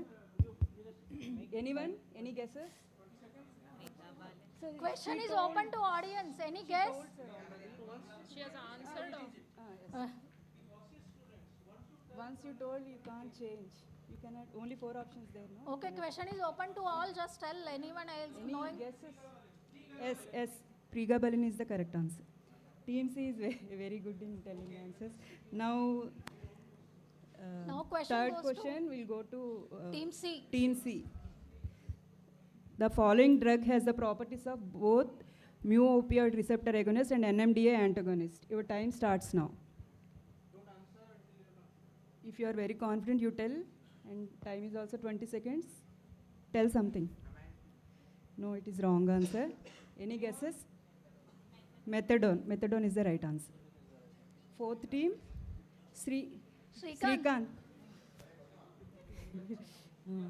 Next question. The following statement is false regarding trigeminal neuralgia. It is most common over the age of 50 years. Pain is often seen in V1, V2. And third option is there is slight female predominance. And fourth is white and sweet criteria is used for TN. Your time starts now. What is the false statement? If you are very sure, you tell. Tell something, time is Anyone can running. answer from the team. Read the option. Okay. No, it is wrong answer. A pain is seen in V2, V3 distribution. Usually, it is not in V1, V2 distribution.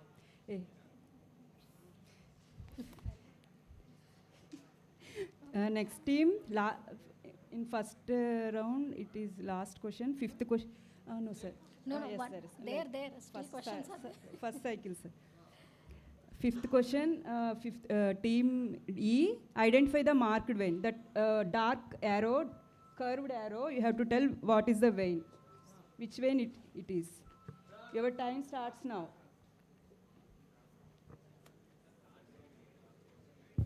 Tell something.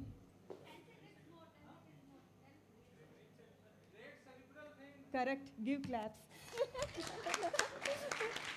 Who has answered? Who has answered? Shoaib. Shoaib, very good. Me, PG, you have shown him. I have No, shown him. No, I didn't. Okay, next question to team A. Your time starts. The ideal BP target in acute ischemic stroke prior to receiving IV thrombolysis. Just see the readings and you tell one answer. 10 more seconds. 9, 8, 7. No, it is wrong answer. It is less than 185 by 110. So next question to team B. Hello. So the following are true regarding subdural hemorrhage except it is due to involvement of bridging veins. It develops between brain parenchyma and the dura. Its spread is not limited by suture lines. And final option, it can spread over the whole convexity and crosses the midline. Your time starts now. Which is the true, all are the true statements except.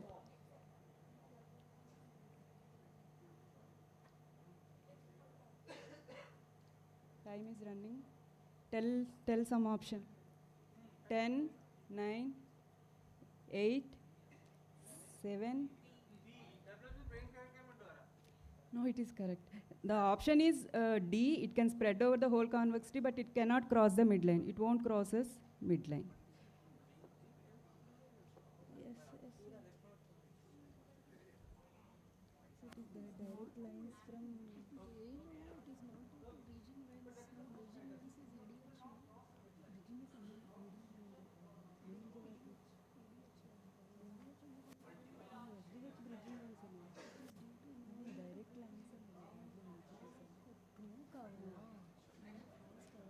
Ma'am, true except ma'am. So B is 0. Next question goes to team C. Late post-traumatic seizures is called when the duration is more than. Your time starts now.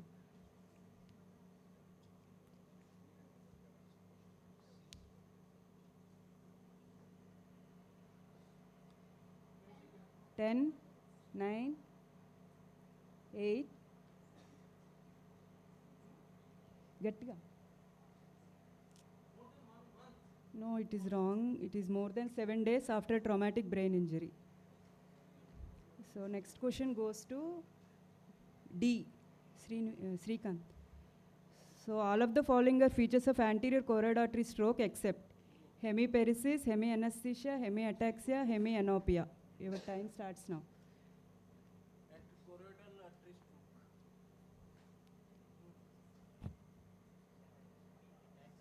Yes, correct. Hemiataxis is correct. Again, claps. So next question. T- Team E, the 4 score includes all of the following. It is comma assessment score in neuro ICU. All are present except. Your time starts now.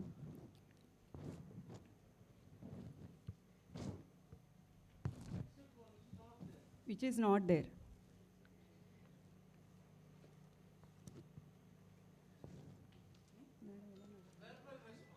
Yes, correct answer.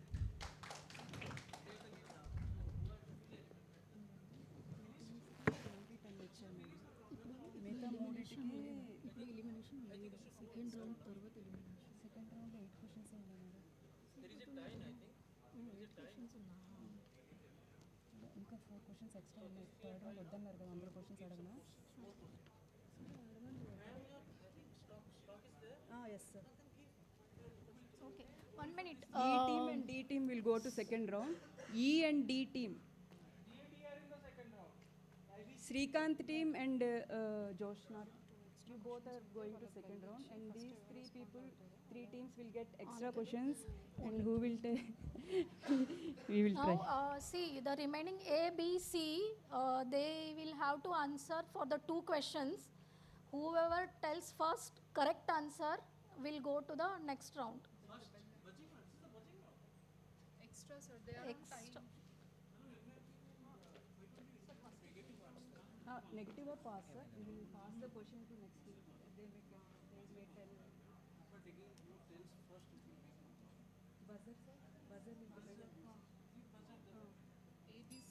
We'll Sir, select. directly We will select. ఇది round 3కి వెళ్దాం sir. ఇది round 2 కదా, round 3లో extra questions ఉన్నాయి, spare questions 3కి వెళ్ళరా. ఇది display అవ్వకూడదు.